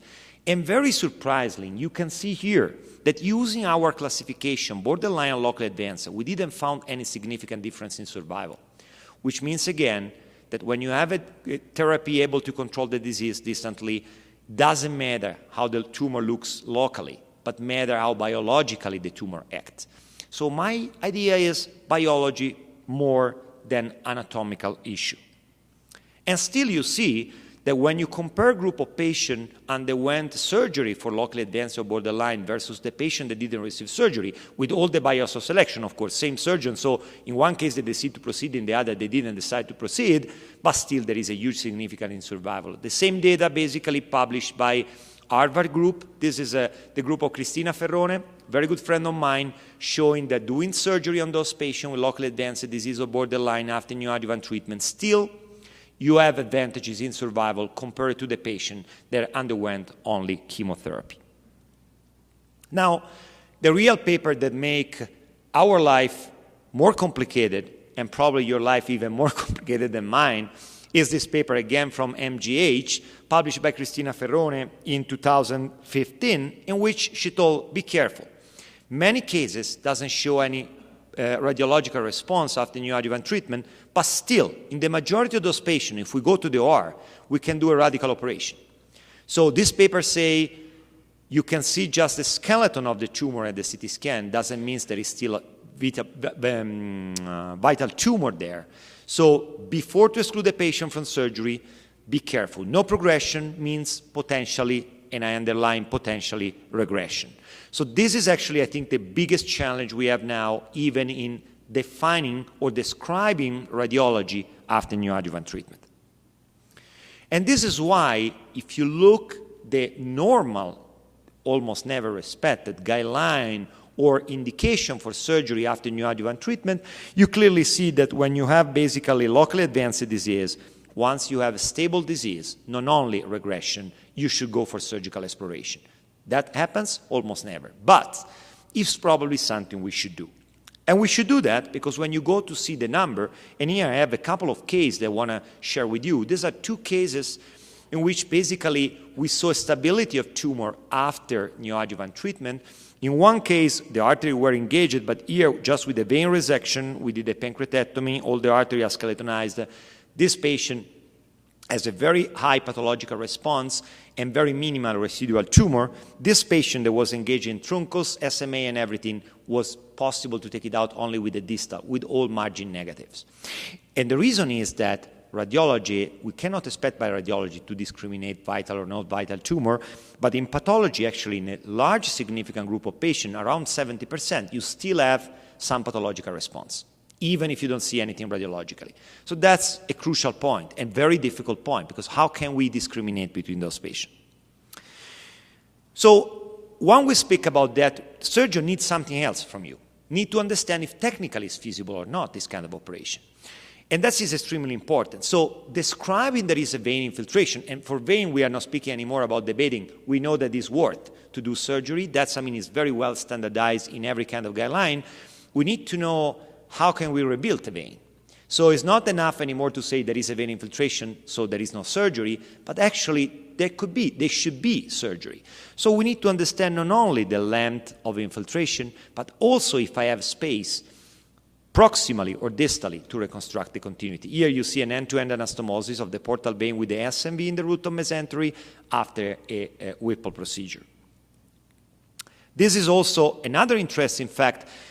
What happens in the root of mesentery? Can I save all the branches of the vein? Another very important information. Yes, you can. You have more or less 1 centimeter, which is what you see here in this end-to-end anastomosis between the SMV in the root of mesentery and the confluence of the splenic and the portal vein. But this information become today, after neoadjuvant treatment and today in which we can afford even more complex operation, essential to be known in our multidisciplinary conference and discussion. This is another case, and the tumor was pretty small, but in this case was on the portal vein, and you see here the portal vein anastomosis with the confluence of the splenic and the SMV. This is the case you saw before. This tumor was born very close to the accessory, from the right hepatic artery from SMA. You see here the results of the dissection of the lymph nodes. This is the portal vein. This is the splenic artery rotated, and which we rebuilt, the right hepatic artery. Even there, important. Do I have a takeoff space to make my anastomosis? Is it the splenic artery free to be rotated and to be used to reconstruct the vessel? All information that in the area of neoadjuvant treatment and better results of this operation, the surgeon needs to know by the radiologist. This is a case of a patient with a tumor infiltrating the SMA, stable after FOLFIRINOX. You are better than me in assessing how much stable it is. Stable, maybe a little bit of regression, but still contact with the SMA. What I need to know here, I need to know if I have free margin of the SMA to rebuild the vessel after the resection. And then I need to check if radiology is accurate. So you see here, there is the aorta, there is the origin of the SMA from the aorta, and also the right hepatic artery from the aorta. Check it, clean from tumor. You check in the root of mesentery if SMA is free. Here you see the tumor just attached to the SMA. Then you do a cross-clamping of the SMA and end-to-end anastomosis. You can see here the anastomosis. That's possible only because you give us the information to plan an operation, to make the anastomosis short, to don't wait time, to have a short time of ischemia of the bowel. Otherwise, it would be impossible for us to plan this kind of surgery. And this is the CT scan done after surgery showing the reconstruction. This is another case, very rare, but in which you have a tumor in the body of the pancreas infiltrating the truncus. Very important is not only to know that the truncus is infiltrated. The patient received neoadjuvant treatment, remains stable. We can think about surgery. So do I need to reconstruct the truncus, or can I do surgery without reconstruction, which means I need to know if the gastroduodenal artery is free. And of course, even if you don't see free, there is a possibility it's free because maybe it's just fibrosis and not any more tumor, but at least to know before that it's free make you very relaxed and knowing that you can proceed with the operation. So the gastroduodenal, very important to know, and here you see basically the common hepatic ligated, the gastroduodenal here, the proper hepatic artery, and the truncus, which is resected on the aorta. So basically, in this case, the operation was planned very easily before surgery, thanks to a good assessment by radiologists. This is a little bit more complicated case in which we had the multiple vessel infiltration. You see here the hepatic artery is already rebuilt with the end-to-end anastomosis, but we know before that was possible. Here the tumor is still attached to the vein, and here you see the final results with the end-to-end anastomosis of the SMV with the portal vein. This is an even more complicated case, simultaneous engagement of SMA and SMV. Again, after FOLFIRINOX, but what is important, we know that we have free margin that can be used to reconstruct the vessel. And here you see still the specimen attached to the SMV SMA in the root, and here you see the final results. It's basically an auto bowel transplantation. All the bowel is mobilized, pull it up, and then you do an end-to-end anastomosis between the SMA proximally and distally, and the same with SMV with the portal vein. I want to also show you something more shocking. Sometimes you see really very bad disease coming everywhere. All the vessels are infiltrated to the aorta. This is a recent case, actually, we did. You see the results. We didn't reset any vessel. Well, yes, a small piece of the portal vein here with a patch. All the artery was possible to clean after FOLFIRINOX. But this was a patient that, according with our classification, is called unresectable. And actually was resected, no living tissue there, as you can see. So once you call something unresectable, has also legal impact. We need to be, all of us, agreeing on trying to give a chance that can be that this tissue is just that tissue. Sometimes it's not. Sometimes there is still tumor, and then you cannot do anything. But I think this is a very important concept that both of us, we should try to use the same language and have an agreement on the terminology we use in this new era of neoadjuvant treatment. Now, how safe this operation? In the past, we told Fortner did in the 70s, and everyone died, 16% mortality. Yeah, but in the same period of time, Norma Whipple had 16% of mortality. Only later, with the centralization, the improvement on anesthesiological technique, you see that the mortality was reduced. So it's true that was very dangerous at that time, but maybe different today.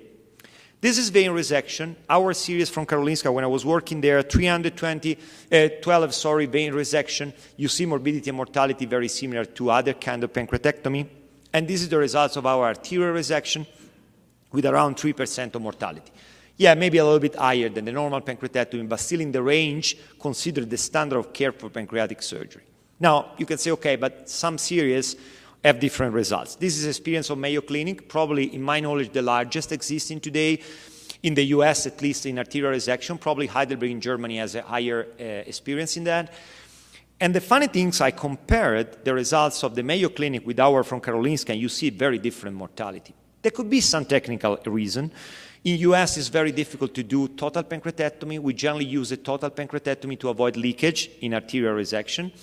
And also the use of radiation therapy that, in my opinion, can be very dangerous in arterial resection.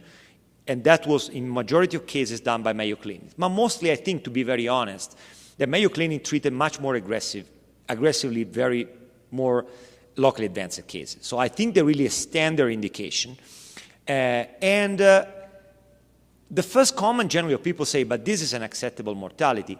I'm not sure even this 9% is unacceptable, because when you look at the results, and you will see in a while, you will see the survival that they had in these cases. And also there is another thing that I would like to underline, stating that vein resection, everyone demonstrates the same morbidity or mortality. But in arterial resection, it's true that there are very debatable data. But when we look data from transplant, in which you do a double vessel, at least, anastomosis, the results are better. So it means that maybe surgical oncologists need to improve their technique for vascular resection. That doesn't mean that they are not possible to be done. We need probably to increase our skills in doing this kind of procedure, which doesn't mean that there is not an oncological indication. This is the results of vein resection. Basically, it's clearly known today that there is no difference compared to the normal Whipple. And this is even our results after our analysis of the experience of Karolinska, showing that by stage, even in vein resection, we have no differences. But very intriguing is the last year publication on arterial resection.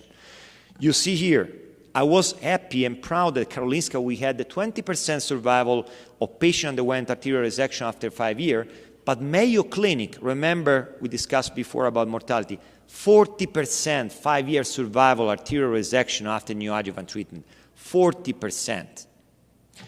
And that's versus 0 when I was a young resident.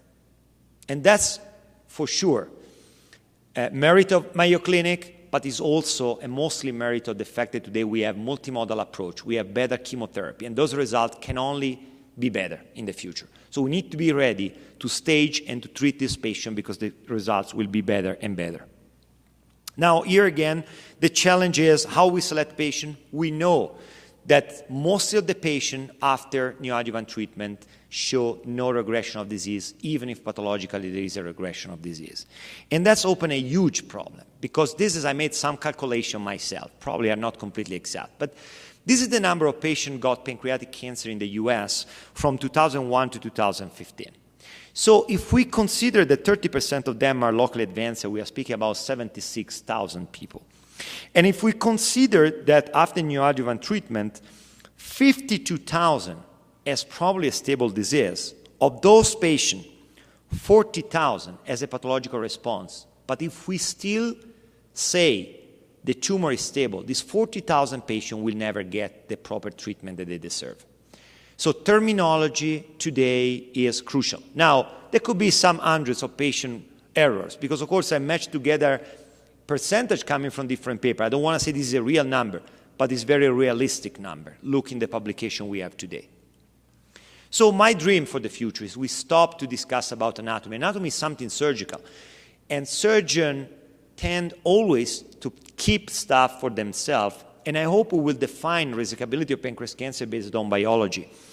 In my view, this is a proposal, but I mean, of course, this needs to be changed. But just to let you understand, which is my view, is that a patient that has a less than 12 months survival expectancy should never be operated, even if it's easy to be operated.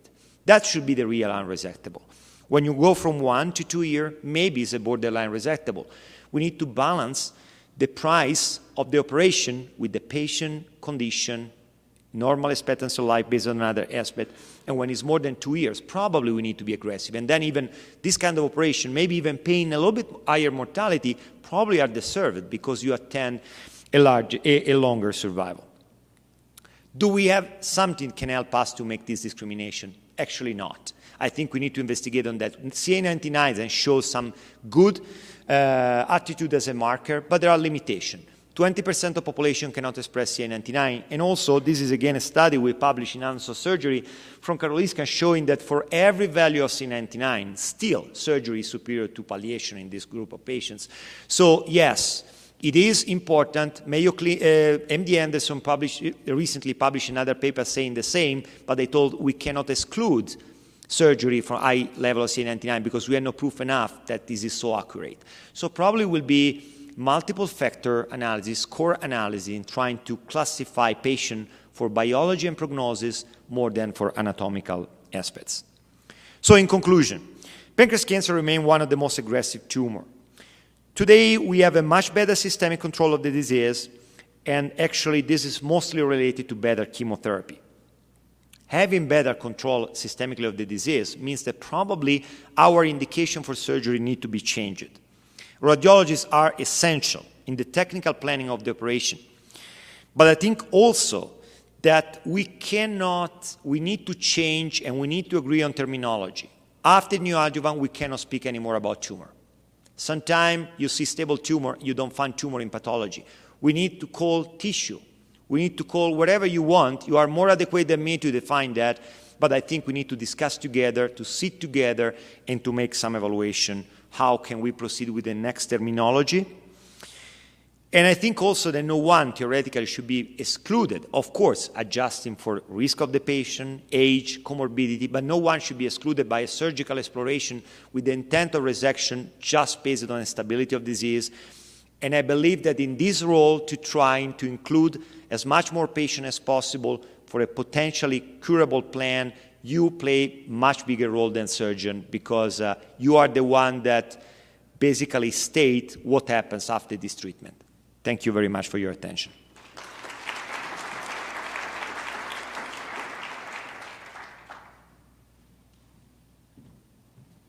Thank you so much, Dr. Del Chiaro.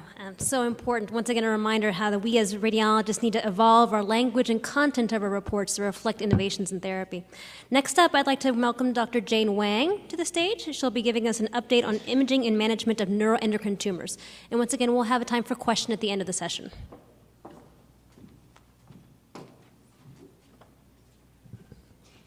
Thank you, Cynthia. Good afternoon. I want to first thank the organizing committee for the invitation to speak here. So in the next 15 minutes, I want to review with you some of the key concepts and updates in imaging and management of neuroendocrine tumor. And I want to first highlight some of the key considerations of neuroendocrine tumor imaging using CT and MRI, followed by a discussion on functional imaging using PET, and especially with respect to dotatate PET, which has really changed the clinical practice of neuroendocrine tumor diagnosis as well as therapy. So as we know, neuroendocrine tumor is a heterogeneous group of tumor, and the common sites include GI tract and the pancreas, and up to about 25% of those are associated with genetic syndrome. And imaging really is essential for detection, characterization, and therapy monitoring as well. CT and MRI are still the most commonly used modality in neuroendocrine tumor imaging, and an appropriately timed multiphase CT is essential for detection. And especially a pancreatic parenchymal phase CT is really critical as it maximizes contrast between tumor and normal pancreas and increase the detection of hypervascular liver metastasis. So here's an example of how scan delay can affect the sensitivity of tumor detection.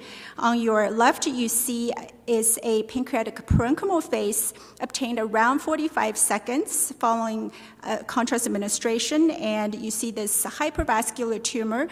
You see that because of the contrast between the tumor and a normal pancreas. And this tumor is poorly seen on the portal venous phase. So what about the CT sensitivity? It ranges between 83 to 88% in the pancreatic parenchymal phase and lower at 11 to 76% for the portal venous phase.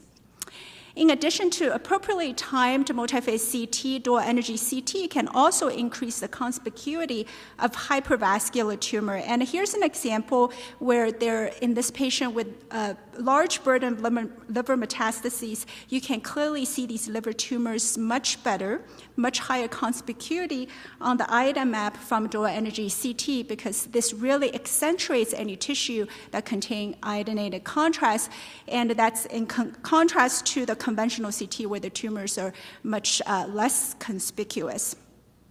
And indeed, in this study, looking at insulinoma, there is a higher sensitivity of pre-op diagnosis using dual energy CT, about 96% compared to conventional CT at 69%. So if your practice has CT scanners that has dual energy capability, I really encourage you to use that for many of these indications, including neuroendocrine tumor imaging. MRI is a problem-solving tool because of its multi-parametric nature. It can improve the visualization of tumors that are called on CT with the sensitivity and specificity as shown here.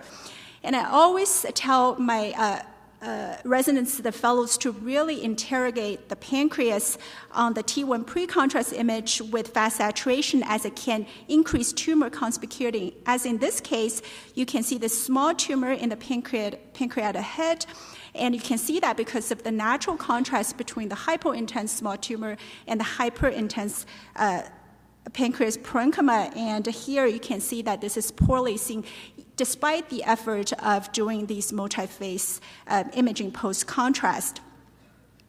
It turns out that neuroendocrine tumor is pretty cellular, so diffusion-weighted imaging is quite helpful in improving tumor conspicuity, as shown here.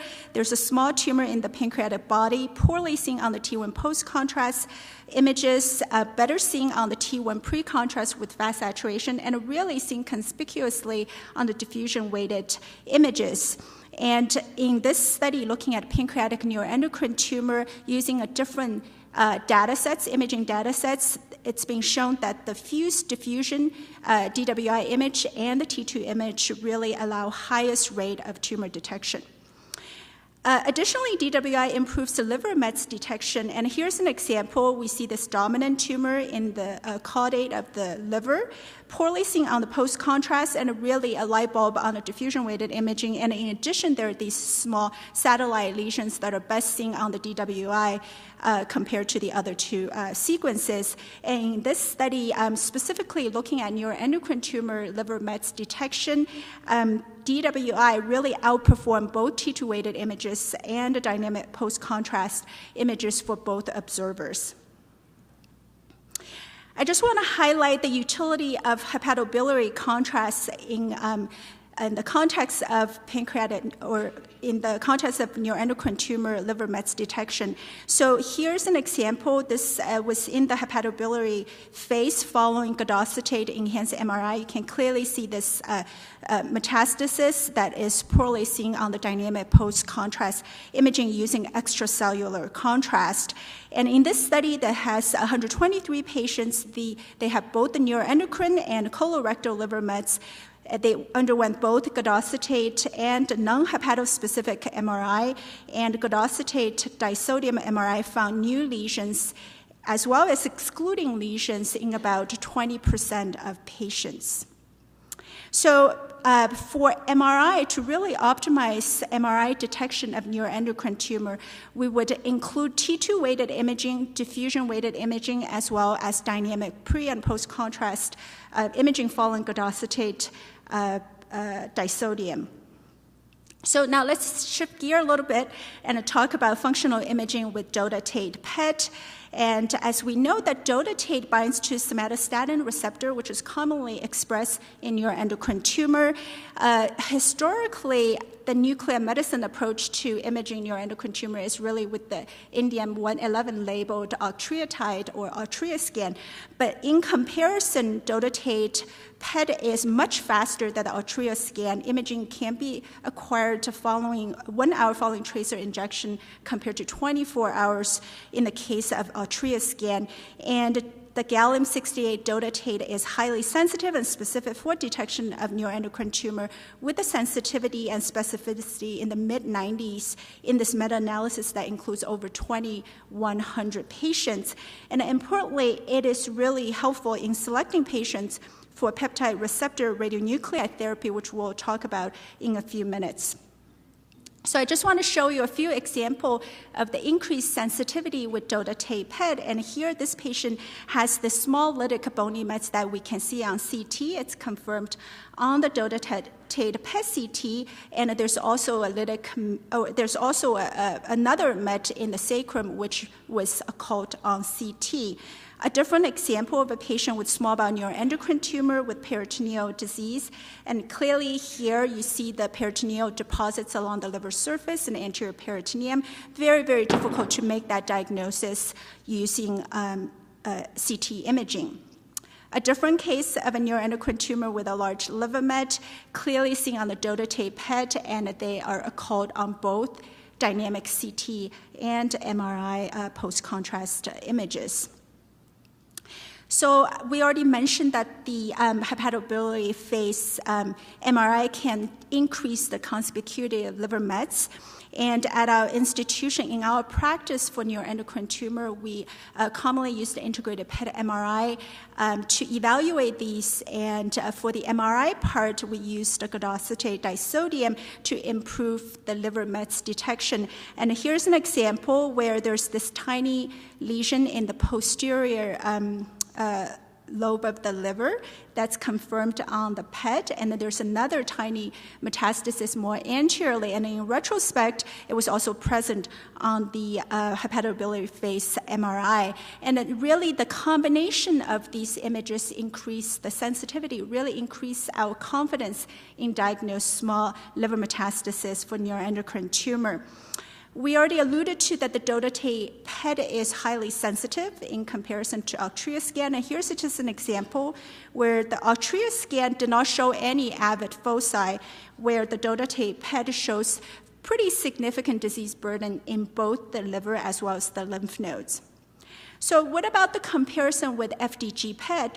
So here's this example. Patient with neuroendocrine tumor has pretty extensive liver mets on CT. These are actually non-avid on the dotatate PET, but were avid on the FDG.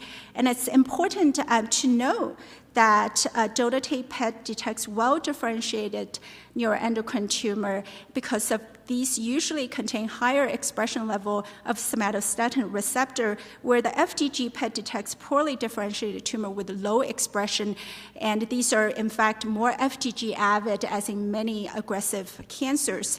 Here's a different example. This patient also had nodal metastasis on both sides in the retroperitoneum. And you can see that the dotatate PET shows an avid lesion on the left side, nodal mets, where the FDG PET shows avid disease on the right side. So it really shows that these imaging helps us understand the tumor heterogeneity even within a given patient. And of course, not all avid sites are diseased. It does have physiologic uptake, including the thymus, as shown here, as well as the pancreatic head, which is an important pitfall to recognize, as this could mimic neuroendocrine tumor in the pancreas.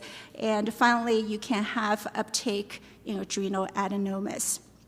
So I want to spend the last few minutes just talking about strategies of peptide receptor radionucleotide in the context of lutetium-177 for advanced neuroendocrine tumor. So for neuroendocrine tumor that express somatostatin receptor, we can have the targeting peptide, in this case the somatostatin analog, linked to a radioactive tag, in this case the lutetium-177. And when these are taken up to the cells, it creates cell death. So this is a pivotal study that was published in New England Journal of Medicine back in 2017. This is the first phase 3 multi-center randomized trial of lutetium dotatate in neuroendocrine tumor in comparison to high-dose octreotide in patients with low-grade metastatic or locally advanced neuroendocrine tumor who have progressed on standard therapy. And what we can see here is there's a striking difference in progression-free survival between patients who were treated with the lutetium-177 dotatate compared to the control, which in this case were actually treated with high-dose octreotide, and there's a reduction of approximately 80% in those that were treated with dotatate. And at the time of the publication, the interim analysis also showed a significant benefit in overall survival, with a reduction of approximately 40% in risk of progression, or rather improvement in overall survival in patients treated with dotatate. And similarly, there's a favorable response by the objective tumor response criteria. So because of that, the FDA approved lutetium-177 dotatate for treatment of neuroendocrine tumor back in 2018. And there are different patient selection criteria that are needed, and these include tumor grade, the SSTR density, operability, distribution of disease as listed here. But it's important to know that the SSTR density, the distribution disease, these are ones that are really determined or readily determined by imaging using gallium-60 dotatate PET, and making this truly a theranostic agent where it can both enable diagnosis, selection of patients for therapy as well as treatment. And here's just a quick example of a patient with extensive liver metastasis burden from neuroendocrine tumor, pre-treatment with a lutetium-177 dotatate, and following treatment, there's near complete resolution of liver metastasis. So you can see that this really has opened new avenues for treatment in advanced neuroendocrine tumor with the lutetium dotatate, and there are still many future research direction as well as how we can really further optimize this treatment for clinical care. And this was a nice review published in 2018 looking at some of these future directions that includes response assessment, how do we best optimize the number of therapy cycles, how one sequence and combine with different treatment, how it should be delivered via IA or intravenous route, and finally, whether it should use the yttrium 90 versus the lutetium-177, whether it should be alpha versus beta emitters.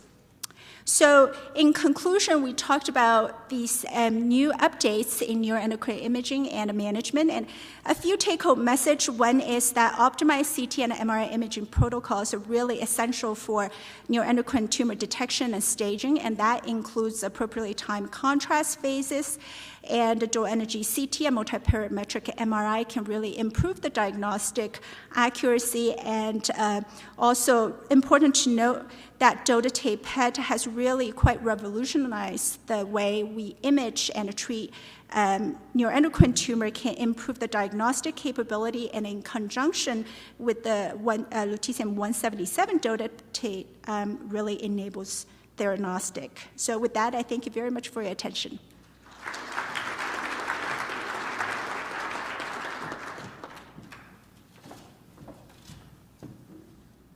Thank you. That was a phenomenal talk. And next talk, I'd like to introduce Dr. Ihab Kamel. He's going to talk about pancreatic cysts, guidelines on management of incidentally detected pancreatic cysts, the good, the bad, and the ugly.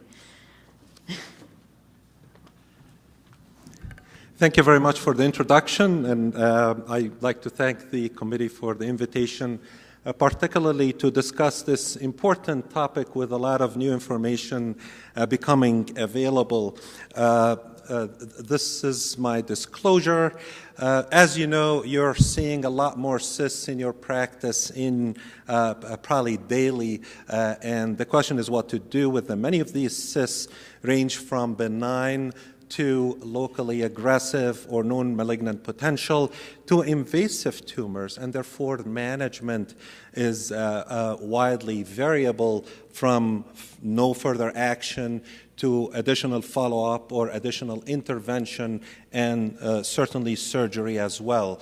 Unfortunately, we know that overall preoperative diagnostic accuracy is less than 70%. So we're not really good in sending these patients to surgery. Now, just a quick algorithmic approach to the differential diagnosis of cystic pancreatic lesions. Certainly imaging is very important in the differential diagnosis, and we look for ductal communication, best seen on MRI. If you see ductal communication, history becomes important. If there is history of pancreatitis, it's a pseudocyst for the most part. No history of pancreatitis, most likely IPMN. Now, if there is no ductal communication, we look for other morphological features, whether it's a unilocular cyst. Again, no history of pancreatitis. If there is history of pancreatitis, it's a pseudocyst. If no history of pancreatitis, we look for another feature, whether there is rim enhancement or not. If there is a rim enhancement, you're dealing with a cystic islet cell tumor. If there is no rim enhancement, it's a mucinous cystic neoplasm. It could certainly be a mucinous cystic neoplasm that is a macrocystic. If it's microcystic, it's a serous cystic neoplasm. Of course, in a young patient, young female with cystic and solid component, think of SPEN. Okay, so this is an overview of pathologic features, MRI features, demographics as well, and looking at the typical features, which I'm not going to get into, but fluid characteristics can be helpful as well, whether it's high amylase suggesting the presence of acute pancreatitis, no mucin, low viscosity, low CA, and low amylase would favor a serous cyst. The presence of mucin, high viscosity, high CA, and low amylase would favor either a mucinous cystic neoplasm or IPMN. Okay. So the good, the bad, and the ugly. I think the good is the serous cyst. The bad is going to be some mucin-containing cyst. The ugly hopefully wouldn't kill the patient, but maybe hemorrhagic, maybe with layering, maybe with debris, the pseudocyst. So here's the clinical conundrum. Most common cystic pancreatic lesions, some of them may have atypical features. Less common cystic lesions of the pancreas may be difficult to diagnose, and I'll show you some examples. Many resected lesions are benign, unfortunately, and beware of the peripancreatic lesions that can often be confused as pancreatic lesions. This is more of a straightforward diagnosis by MRI, can be a little bit of a challenge on CT. Low attenuation lesion in the pancreas, easy diagnosis in and out of phase with loss of signal in the opposed phase. This is focal fat. This one is a little bit more challenging, and we had an excellent discussion about the role of unenhanced T1.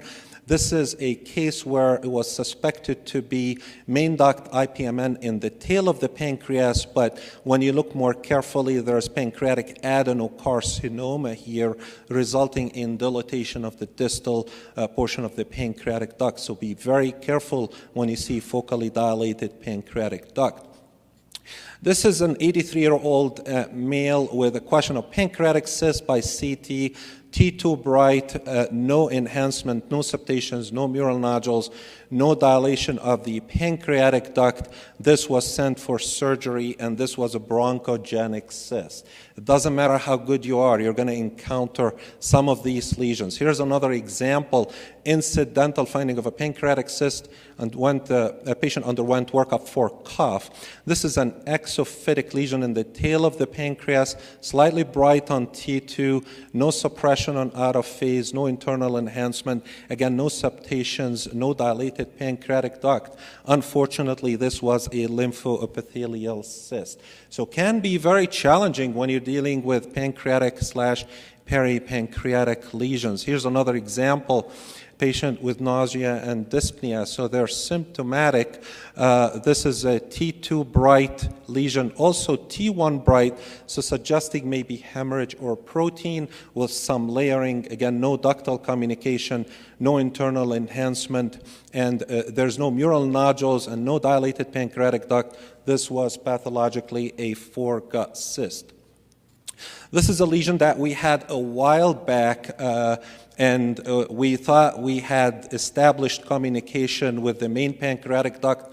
This was, we thought, dealing with an IPMN with ductal communication, only with better sequence development and more 3D acquisitions. It turned out that that ductal communication is actually with the common duct, not with the pancreatic duct. So what we've been calling all along IPMN turned out to be a type 2 colodocal cyst. We just never could see the communication well, but now we can. So what's the value of a multidisciplinary clinic? And as you know, most of the cysts that we see fall in one of these two categories. either no or low malignant potential such as pseudocyst or serous cyst, or the high malignant potential, the mucin component, including the IPMNs and the mucinous cystic neoplasm. Now, in a multidisciplinary clinic, we don't see a lot of pseudocysts because they're more straightforward, so we tend to try to distinguish between serous and mucinous cystic neoplasm, and often send these patients to EUS. And unfortunately, EUS works in about 50% of the time.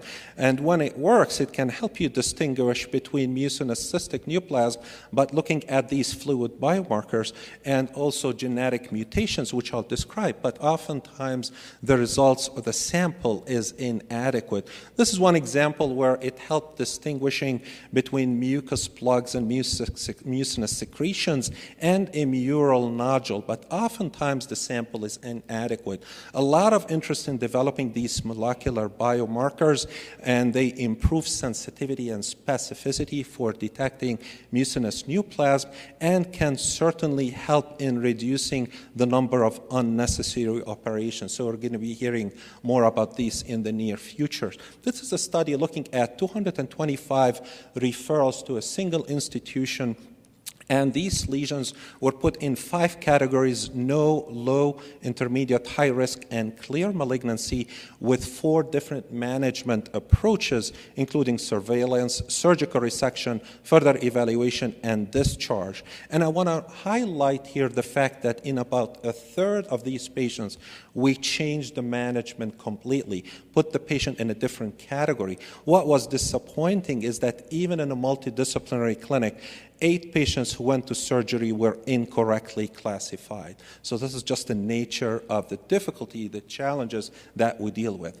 Okay, so what are the current guidelines? When you see that many guidelines, you know that we really don't know the right answer, and that's part of this. That's part of the challenge. Starting with the 2006 Tanaka criteria that was modified in 2012, also in 2010, part of the incidental loma criteria we'll touch upon briefly. This was largely replaced recently by the American College of Radiology white paper that I'm going to discuss as well. To add more complexity, in 2015, the American Gastroenterology Association came up with their own criteria. So basically, the incidental loma criteria looked at various lesion sizes, and a lesion less than 2 centimeters was followed up once for 1 year and then stopped if it was stable. And if it is larger from 2 to 3 centimeters, you stop after 2 years. So gastroenterologists were a little concerned about that because certainly it wasn't long-term enough to determine that these lesions would remain stable and don't turn into a malignant adenocarcinoma.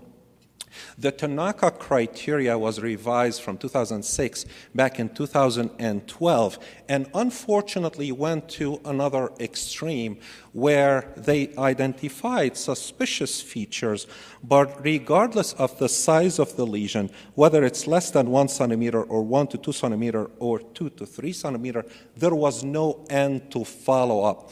If it's less than 1 centimeter, you get CT-MR in 2 to 3 years, but they didn't specify when to stop. So it was very, very overutilization of imaging and EUS in many of these pancreatic patients with pancreatic cysts.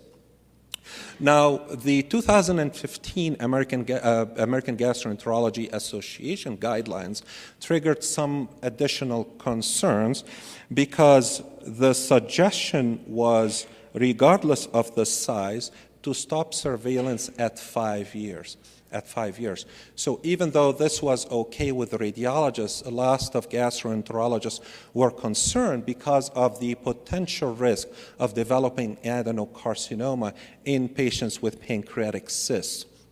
The concerns were that if the cyst is less than 3 centimeters without a solid component or a dilated pancreatic duct, that the surveillance is for 5 years, and if there's no change, you stop. So it argued against continued surveillance if there's no change for 5 years.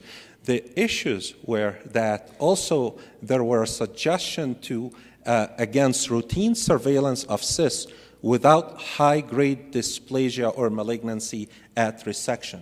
then we'll demonstrate that there is actually a risk of developing adenocarcinoma in such cases. Ironically, very close, within a few months of these guidelines, two landmark papers in radiology by Victoria Cherniak. The first one looked at the reported increased mortality for patients younger than 65 with overall increased risk of pancreatic adenocarcinoma. Also, Olga Brook reported that in spite of initial stability of cystic lesions at baseline, there were some of these cysts that grew over time beyond the 1-year period. So this triggered another white paper that is generated by the American College of Radiology, led by Alec Megabau and several authors in this room today, looking at what to do with these incidental lesions. And we took into consideration age, symptoms, size, imaging features, size of the pancreatic duct, growth, and multiplicity as well. We defined growth depending on different cyst size. We defined what would be considered concerning for a main duct. We defined the concerning features such as a mural nodule, wall thickening, dilated main duct, and these should trigger EUS. And the decision to stop follow-up was dependent on stability, but also comorbidities as well as patient's preference. We recommended or suggested actually surgical consult for serous cyst above 6 centimeters. This is the suggested algorithm. These are only for adults and asymptomatic. If at any points there are symptoms, we should get surgical consult. All cysts are considered mucinous unless proven otherwise. Cyst size directs the follow-up for the intervention, and at any time if there are new features, we should get EUS. Cyst growth should consider more frequent follow-up and EUS. What was highlighted but not in a table in the text, and I would urge you to look at it, is what to do with the white dot. So something that's T2 bright, less than 5 millimeters, we suggested one follow-up in 2 years, then stop. In fact, we put in this white paper that some may not even report it in patients 75 to 80 years of age. This is an example of the algorithm, and I'm not going to go through it, but in general, we went to a 10-year follow-up period depending on age at presentation, features at presentation. The frequency and the follow-up is for about 10 years for patients less than 80. This is just an algorithmic approach with various cyst size and how to follow them up, but the average was about 10 years. This is for larger type cysts. Again, stop follow-up after 10 years. Now, for patients 80 and older, the follow-up is for 5 years, or if the patient is no longer a surgical candidate. So, more recently, this is a recently published article looking at the changes that happen for these cysts over an extended period of time. We followed over 600 cysts over a 50-month period, and we stratified them in 2 or more than 2 lesions, and we followed these cysts over an extended period of time and watched the changes based on the ACR stratification and guidelines. The septations were present in about a quarter of these lesions. Mural nodules were fairly rare, rightly because if we see a mural nodule, we don't follow it up, we intervene. This is a summary of all the changes that occur. Most of the cysts remain stable. The increase in size is in about a third of these lesions, usually the ones above 5 millimeters and above. What we reported here is that lesions that are less than 5 millimeters, the growth was about 13% over extended period of time. What is important is to realize that among all cysts less than 5 millimeters at baseline, 100% of these cysts were stable at 3 years and less than 6% increase in 5 years. So you can safely follow these lesions for 3 to 5 year period once and then you stop. Another recent change is this has just been released, the appropriateness criteria. What is pertinent to this talk is how to follow up these cysts. We followed the same concept of the white paper as far as the frequency, as far as the need for follow-up, the average follow-up. Again, we reported that based on limited experience, cysts that less than 5 millimeter may require one additional follow-up, whether it's 2, 3, or 5 years, but certainly one follow-up is adequate, and then you can stop. So this is a quick overview of the MR imaging of the cysts. Definitely MR is an excellent modality for the detection and characterization. You need to recognize the specific features of each lesion. We know that the multidisciplinary approach is very useful, and it often changes management.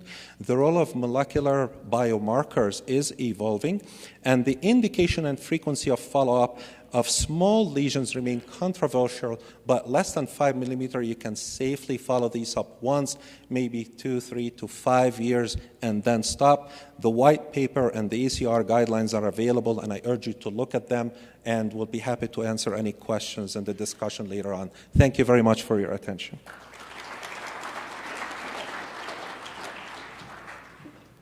Thank you. And now we're going to shift to liver imaging. We have Dr. Takeshi Yoko, who's going to speak on abbreviated MR protocols for HCC screening, hepatobiliary versus extracellular agents. Thank you for the introduction, and thank you for the organizer for inviting me. I took the liberty of changing the title a little bit, so I'm going to talk about extracellular or hepatobiliary, or maybe neither. Again, I'm from UT Southwestern, and I forgot to enter my disclosure slide because I don't have any relevant disclosures. So let's start by discussing why do we even bother screening for HCC. Over 90% of HCCs that occur in the United States develop in patients with cirrhosis. And in patients with a compensated cirrhosis, HCC is actually the leading cause. If HCC is discovered at late stage, it's almost uniformly fatal. But if HCC is detected at an early stage, the patient may receive a curative therapy with a survival benefit. So that's the reason why practice guidelines recommend HCC screening in at-risk patients, including cirrhosis. And the recommended modality is ultrasound every 6 months with or without AFP. But ultrasound quality can be unreliable in cirrhosis. For example, we did a study a few years ago at our institution. We took over 900 patients who were receiving screening ultrasound for cirrhosis, and we characterized the image quality as adequate or likely inadequate or definitely inadequate. So we found that the 20% of these screening exams were actually likely or definitely inadequate. And the whole point of doing the ultrasound is to exclude HCC, right? So if 1 in 5 of ultrasound, we are unable to achieve that objective, we have a problem.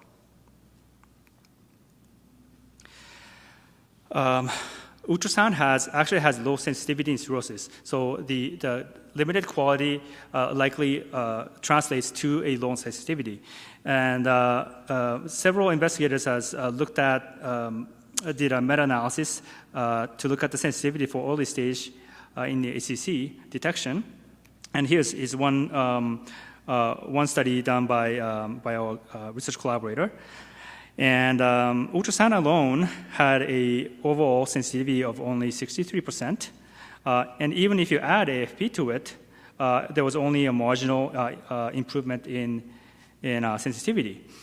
Other meta-analysis actually showed that the ultrasound has an even lower sensitivity among cirrhosis. So again, that highlights the problem of a ultrasound-based screening.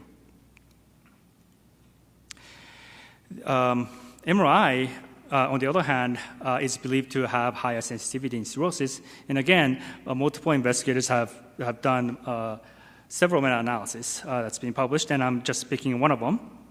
So this meta-analysis showed that the sensitivity of MRI, if the extracellular agent was used was about 80%. If hepatobiliary agent was used, the sensitivity may have been a little bit higher, 85%. So MRI appears to have a higher sensitivity for early stage HCCs than ultrasound, but these were evaluated in different cohorts. So you might ask, is there any data that compared ultrasound and MRI head to head? And indeed, there is. And this was the seminal paper that was published in 2017 by a Korean group. What they did was a prospective paired screening study. They called a Prius study. They took over 400 cirrhosis patients at high risk of HCC, and they subjected these patients with ultrasound and hepatobiliary agent MRI every 6 months. And they found that the sensitivity of ultrasound is quite low, sensitivity of MRI is quite high, and the difference was statistically significant. And they also looked at the differences in false positives, and MRI was again superior to ultrasound. So this serves as a scientific support for using MRI in HCC screening. The problem with MRI is that it's more expensive than ultrasound. And several cost-effectiveness analyses have been performed that looked at MRI as a screening modality in cirrhosis, and this is the first one that was being published in 2008. So they compared no surveillance to annual MRI versus semi-annual ultrasound. This is now what's being recommended. So I want to draw your focus on the incremental cost-effectiveness ratio, and this is what determines if something is cost-effective or not. And ultrasound screening had a $30,000 per quality-adjusted life expectancy gained. So they conclude that ultrasound is cost-effective. Now, what about annual MRI? MRI costs more, but there was no gain in the life expectancy, and they concluded that the MRI is therefore not cost effective. Now, if you dig deeper into this paper, they priced MRI at $1,400, and I'm not quite sure how they arrived at that number, but the cost of MRI is changing, so maybe it's not a data that we should base our decision now. But you might ask, why is MRI not cost effective? Well, the typical liver MRI exam can take 30 to 40 minutes. And we do multi-parametric imaging with T1, T2, diffusion imaging with and without contrast. And the reason we do that is we want a protocol that is versatile, that can address that allows the evaluation of an exhaustive range of hepatobiliary disease. And that is more like a Swiss Army approach. But maybe all I want is to open a bottle of beer.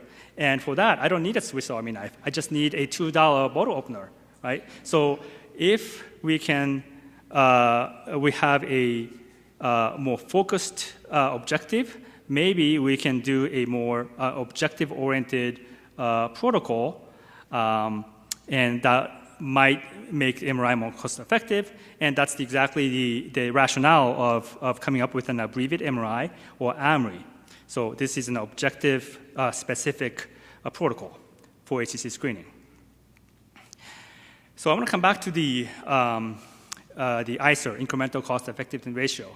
This is the metric that we evaluate cost-effectiveness. So if I want to make AMRI cost-effective, I need to hit some value of ICER, right? So ICER is the differences in cost in two different approaches, so cost of MRI and cost of ultrasound, divided by the differences in outcome. Here is the 2019 CMS payment schedule for MRI with and without contrast and ultrasound. So MRI, actually, we only get reimbursed at $400, but the price differences are actually getting narrower and narrower. So if I'm able to achieve a moderate cost reduction in MRI without impacting the outcome of MRI, maybe I can hit the ICER value that makes MRI more cost effective. This is a more recent publication by the Mount Sinai group, published in 2017. They did a very interesting sensitivity analysis in a cost effectiveness model. They looked at the risk stratified screening strategy, high risk group versus intermediate risk group based on the annual incidence rates, and they are color coding the most cost effective approach for different characteristics. So here, if AMRI specificity is 29% or above, AMRI is the best approach. Here, it shows if AMRI cost is about $350 or less, AMRI is the best approach. Here, it's saying if ultrasound specificity is about 90% or less, then AMRI would be the most cost-effective approach. So now, since the reimbursement of full MRI is about $400, we are pretty close to this threshold. So if we can reduce the cost of MRI a little bit by not compensating the diagnostic accuracy, maybe we can hit that ICER, that sweet spot. So there are several abbreviation approaches that has been proposed, and one of which is the hepatobiliary AMRI, and this is based on the complete MRI with hepatobiliary agent protocol, which probably takes about 30 to 45 minutes appointment.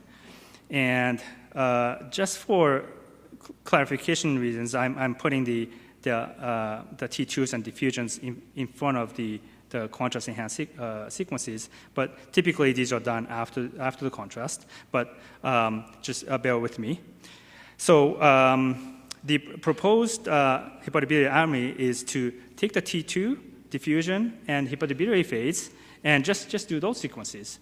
Maybe a patient can get injected while they're waiting for the MRI. After 20 minutes, you put the patient on the scanner, you do T2, diffusion, and hepatobiliary phase, and after a few minutes of scanning, you're done. That's hepatobiliary AMRI, and that can be completed in less than 15 minutes. That's one approach. The other approach that I personally have looked into is the dynamic approach that is based on the complete MRI with extracellular agent. Again, that takes about 30 to 45 minutes appointment.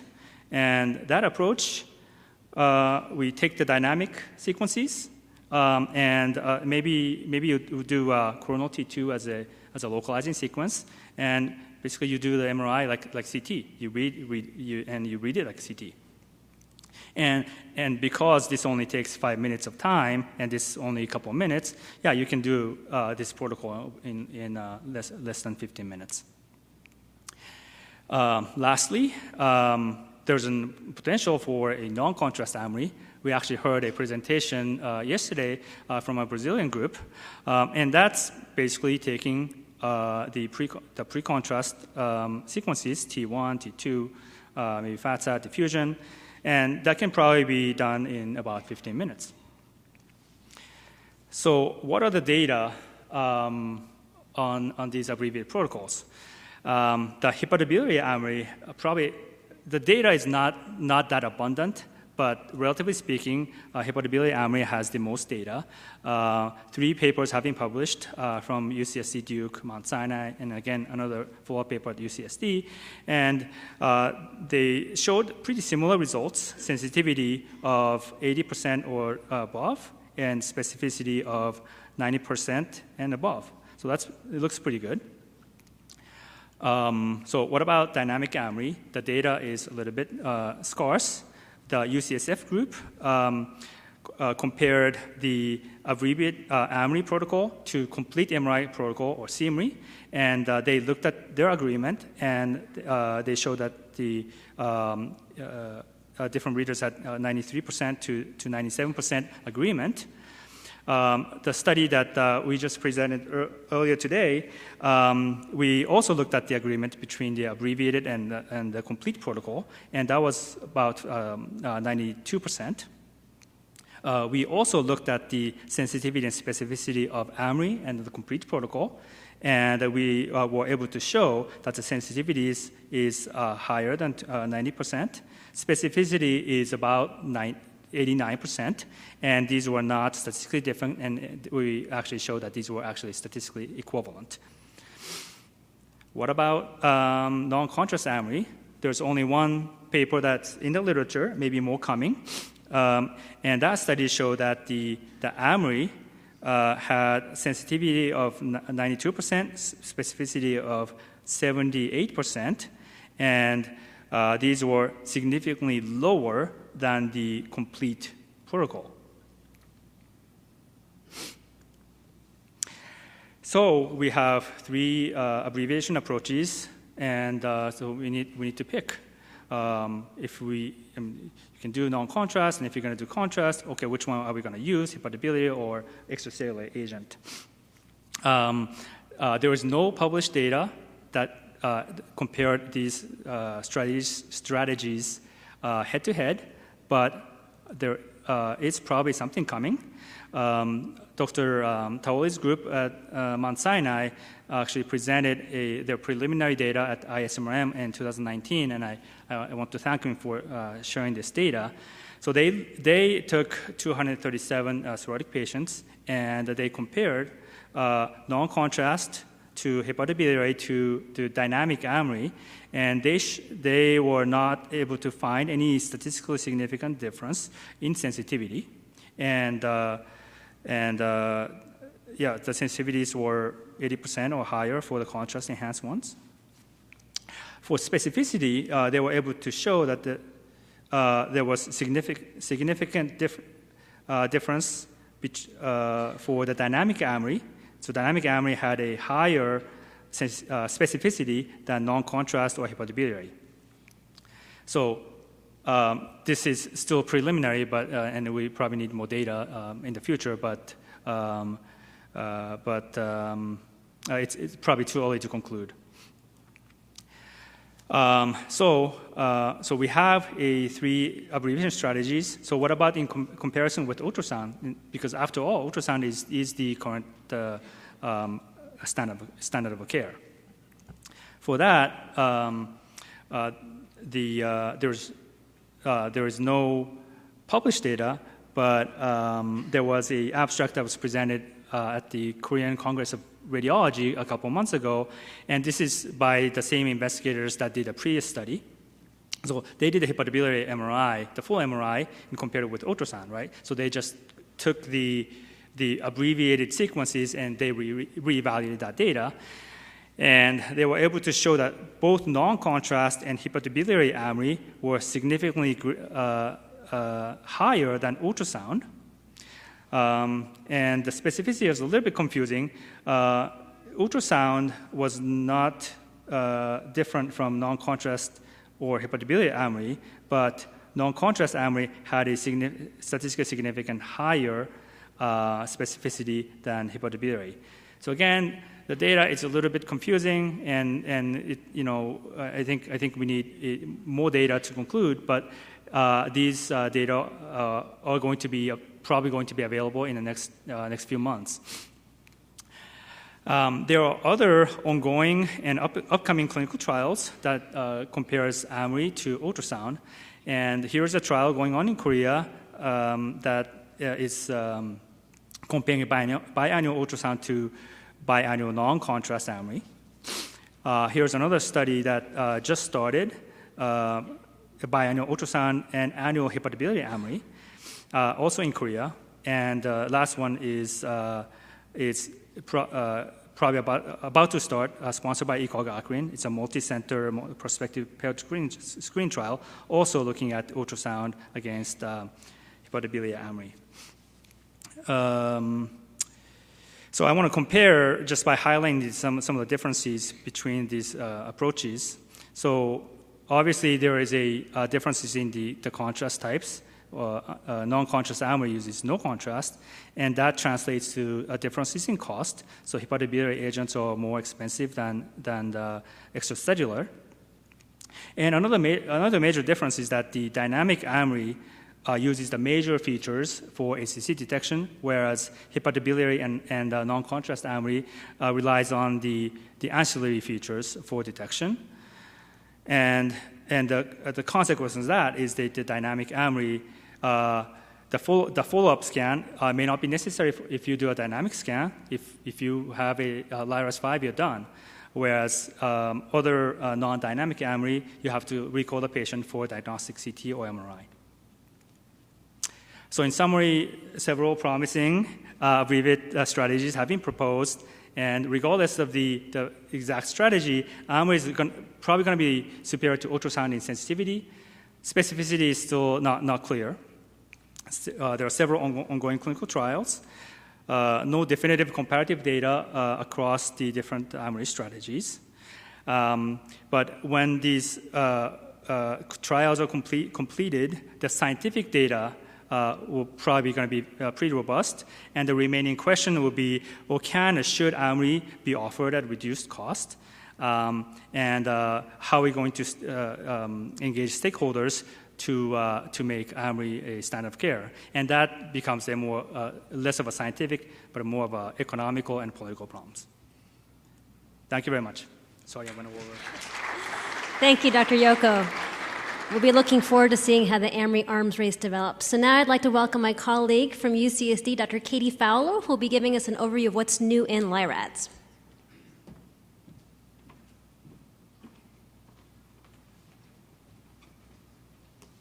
All right, thank you very much. I really don't have a lot of slides on this. In fact, I was told that probably I would only need one slide for this talk. And that is to say that what's new in LIRADS in 2019, and the answer is nothing. So, okay, I'm just going to go ahead and sit down now, and we can all grab drinks. Now, just kidding. There have been some changes, and I do want to bring you guys up to date on those. There have been no official changes. Okay, the algorithm has not changed since 2018, so that is great news for everybody here. And this is here because I don't want you to remember the website, but I want you to remember that you type into Google ACR LIRADS, and you can find any of the information I'm about to talk about there, and much more. All right, so we have 4 individual imaging contexts within LIRADS. And I want to start today by focusing on the diagnostic CT and MR, and I want to focus on what are the changes there and what's happened in the last couple of years, just to kind of bring everyone up to speed and make sure that we're all on the same page. In order to do that, I'm going to force you to listen to a very brief recap of how we apply LIRADS, and it's going to be within less than 2 minutes. Okay? This is how easy LIRADS is to apply in practice. Step 1, we just need to make sure that we're applying it to the right patients. So we want to make sure that we're applying it to patients who are truly at risk and have a very high pretest probability for HCC. To avoid this scenario, we don't want to falsely diagnose HCC in someone that doesn't have it. Step 2, we're just going to make sure that we've got the right imaging test. And really that's pretty simple. We need a dynamic contrast enhanced CT or MRI, and we want to make sure we don't have too many artifacts. And if that's the case, then we move on. The next thing we're going to do is rule out tumor in vein. I'm just going to oversimplify this by saying that you're going to do that by identifying unequivocal, enhancing soft tissue in vein. Next, we're going to rule out benign disease. So these are things like cysts, hemangiomas, focal fibrosis, perfusional alterations. We want to discard those as we move through the algorithm. Step 5, we're going to take out all of those non-HCCs, all of those atypical malignant-looking lesions. We don't want those to end up classified as an LR5. These are going to be identified on the basis of targetoid features, necrosis, infiltrative appearance. So where does that leave us? That basically takes us down past the first half of the algorithm, and we should be left at this point with solid hepatocellular nodules. To those, we're going to apply stringent criteria to come up with the diagnosis of HCC. And that takes us to this diagnostic table. The diagnostic table may look at first glance a little complex, but it's relatively easy if you just follow the rules. We've got the major features over here. We've got no arterial phase hyperenhancement, arterial phase hyperenhancement. We're just going to look at the combinations of these, and from there we're going to come up with LR3s, which are intermediate probability of malignancy, LR4s, which are high probability of HCC, and the definite HCCs. So that is, in a brief, what LIRADS is, and that's how we apply the diagnostic algorithm. So what's changed? What's new that you should be aware of within the last couple of years? Well, probably the most monumental thing that's happened is that in 2018, we unified with the AASLD for the diagnostic criteria of HCC, as applies to the CT and MR diagnostic algorithm. In order to unify with them, we had to make some compromises. And really, the compromise was to adjust the criteria for LR5 within this one cell. The rest of the diagnostic table remains the same, but what we've removed is the requirement for antecedent ultrasound visibility, and we've simplified the approach that now we just need AFI, that's what we call arterial phase hyperenhancement if you're in the know, and we need washout. And if you have AFI and washout for a 10 to 19 millimeter nodule, you've got an LR5. What else did we do? We basically removed some of the complexity around threshold growth, and we've unified. So there is one definition in the United States for threshold growth. That one definition applies to OPTN, it applies to AASLD, and it applies to LIRADS. And it's here. It's basically a greater than or equal to 50% increase in size in less than or equal to 6-month interval of time.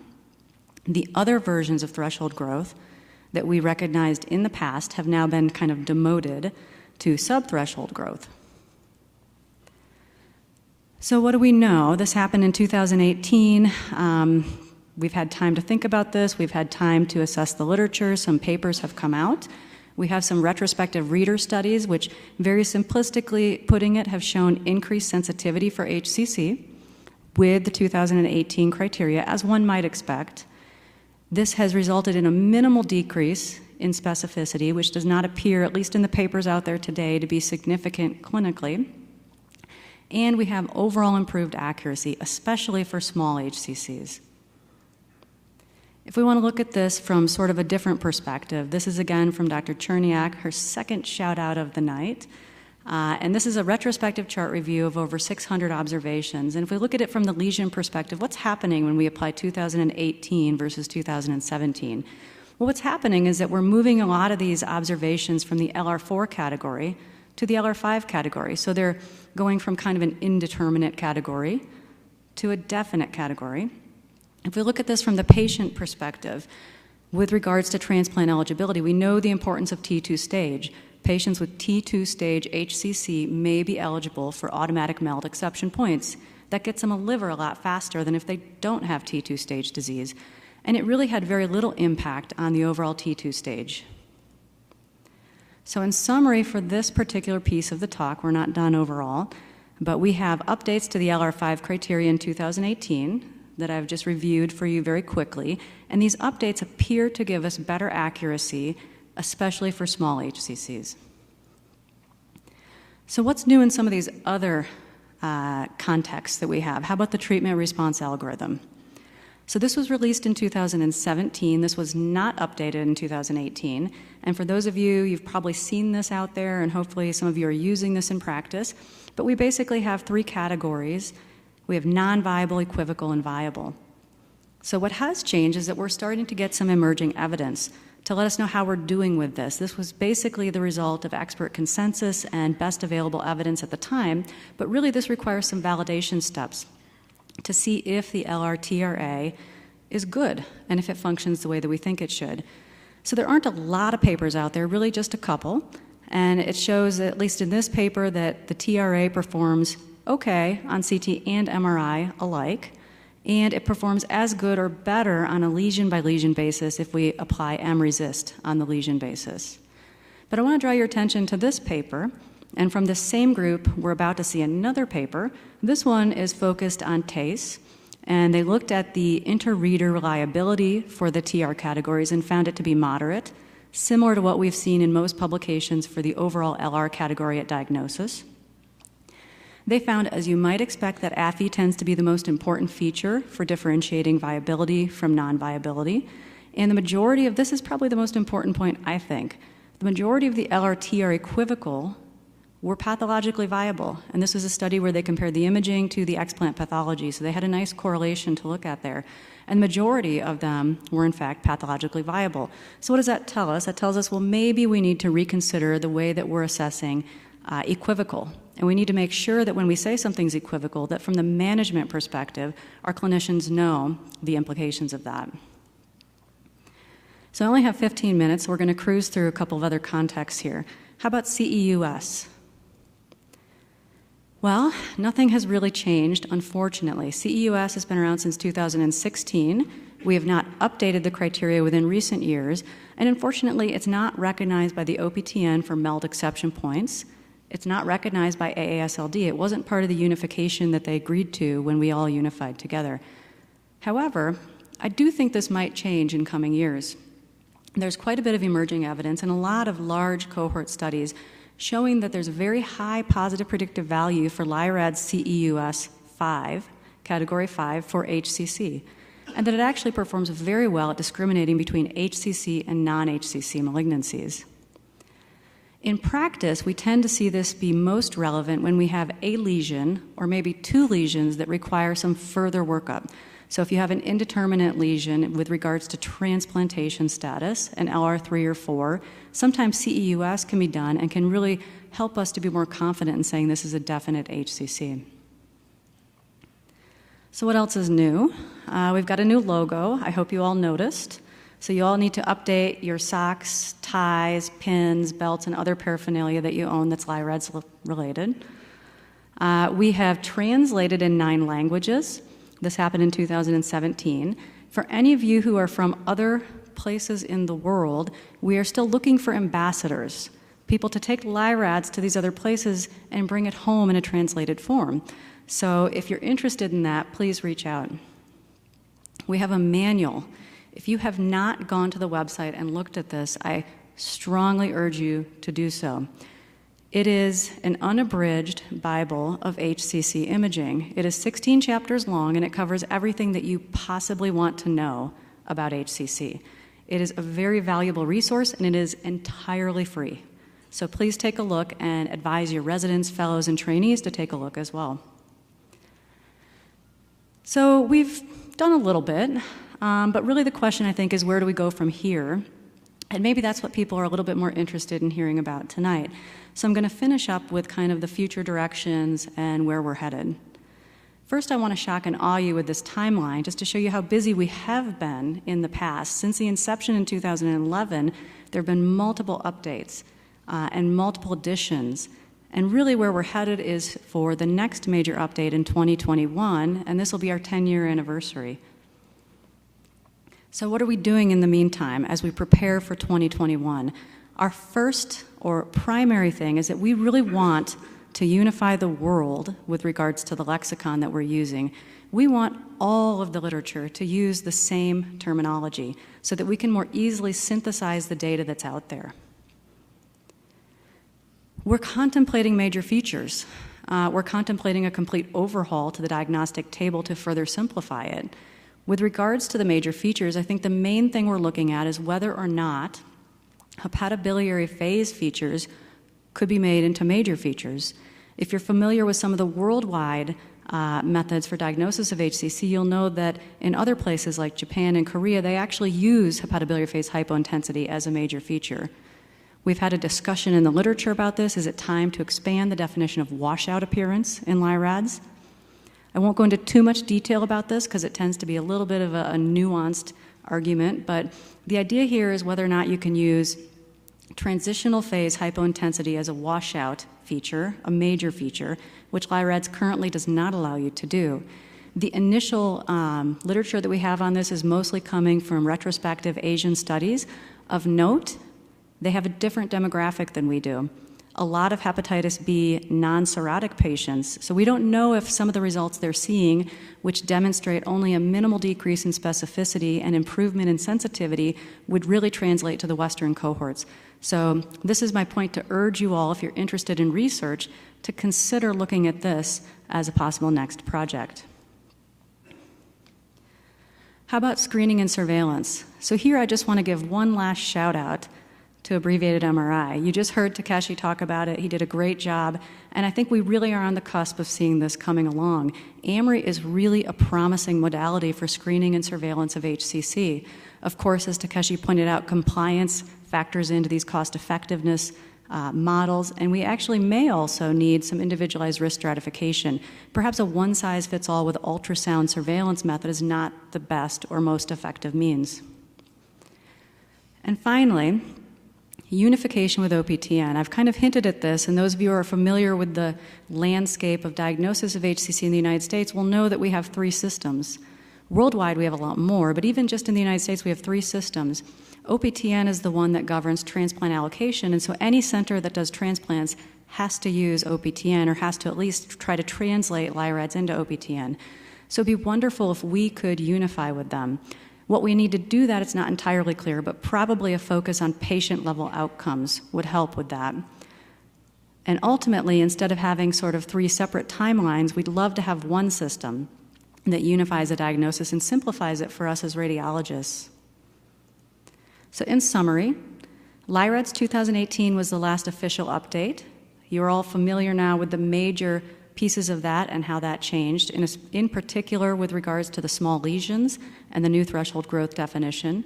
The next version's coming out in 2021, so if anyone is interested in helping with that or giving feedback, we're always open to user feedback on any areas that you think could be improved.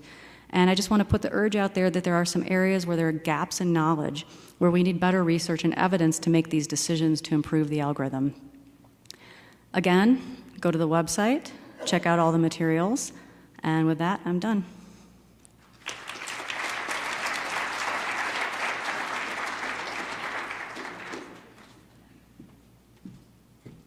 I want to thank all the speakers for this fantastic session. We've got only a few minutes before the business meeting begins, but we're open for any questions that we might have available. Otherwise, I'm sure that you can hunt down the speakers later this evening or right now. And thank you for your attention. Oh, sorry, we do have a question. Hi. Go ahead. I have a question about the AMRI and its adoption to clinical practice. I've been so with the new LIRADs, it looks like we really need the pre and post contrast, as Dr. Yono has said. But my colleagues are very worried about the ancillary features and the role in upgrading or downgrading the lesions. And it's been a really hard stop in our ability to really adopt the AMRI at our center. Do you have any advice on how I can take some counter arguments back to my center after SCBT-MR? I can give you some great counter-arguments. So I'm coming from UCSD, and Claude Serlin brought AMRI to UCSD several years ago, so we've actually been doing it clinically, and it is so wonderful. When you have a list of, I don't know, most of you, your MR is getting out of control, right? You sit down, you've got 30, 40, maybe even 50 studies to read a day, and it is burnout city. These AMRIs, when they're on your list, 3 sequences. So these are the hepatobiliary AMRIs, not Takeshi's AMRIs. So there's we have not been doing the dynamic AMRIs. If you guys, you want to comment on those? So we have not been doing dynamic AMRIs for clinical care because we are still struggling how we reimburse for that type of study, and some people in this audience might have a better idea. But I want to answer the other question about the ancillary features. So ancillary features are now optional, right? And the inter-reader agreement of ancillary features are quite low, and that, if you can't agree on ancillary features, why use them? And that's probably why the LIRADs took it out. So, dynamic AMRI is a CT-like, so it's perfectly, if CT is fine, dynamic AMRI should be fine. We do dynamic AMRI for certain patients at the University of Wisconsin, and it's almost as easy to read as the hepatobiliary. And what we do is we do a baseline with the complete MRI so that we can detect and characterize all of the benign lesions. And then on subsequent follow-up in patients that don't have an HCC, we can follow that with the dynamic AMRI, very similar to what Dr. Yoku showed. Fantastic. Thank you. Thank you very much. Yeah, if we get another minute, I just wanted to ask maybe all the speakers, but maybe Dr. Kamel and Dr. Del Chiaro about MR for pancreatic adenocarcinoma, and if they have any thoughts on that. I know Dr. Del Chiaro at Karolinska did a lot of MR, so because pretty much everything we have been seeing and we rely on typically is CT. I agree. I think for screening for adenocarcinoma, I would rather get a CT and MR. Yet in the context of the follow-up of the pancreatic cysts, where many patients get MR after a baseline CT, I look very carefully, as was mentioned earlier, T1 pre-contrast, because the bright signal of the pancreas oftentimes helps me pick up an adenocarcinoma. I look for a dilated duct. But if I am looking or staging pancreatic adenocarcinoma today, I would get a CT, not MR. I basically totally agree, and I also agree on the cystic lesion part. If you don't mind, I have a very short question for you. You probably know I led for many years the European group on cystic lesion, and actually I'm sorry that today we didn't see basically the only existing evidence-based guideline we published in 2018, and actually in which your institution really strongly participate, because there are several authors for your institution, and with more, let's say, objective criteria than the one we had in the past. And I think this is a message I want to launch. I mean, in this case, what we did, we put together experts, radiologists, gastroenterologists, surgeons, oncologists, everyone. That's, I think, we should do even for pancreas cancer, putting together everyone and not doing radiologists by themselves, gastroenterologists by themselves, surgeons by themselves. So I would like to know your opinion about that. If you agree on this process that we should try always in every kind, not only cyst, but also pancreas cancer, and we discussed today about that, in trying to be all together instead than doing with our own societies. I totally agree. I think part of what we do is the CAPS studies, which involve gastroenterologists, radiologists, and endoscopists as well. And definitely I favor the multidisciplinary approach. Thank you.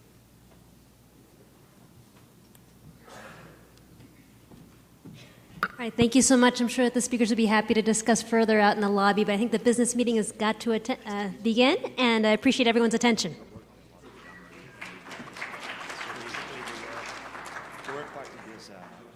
For over 20 years, Meetings by Mail has provided the gold standard in enduring materials CME.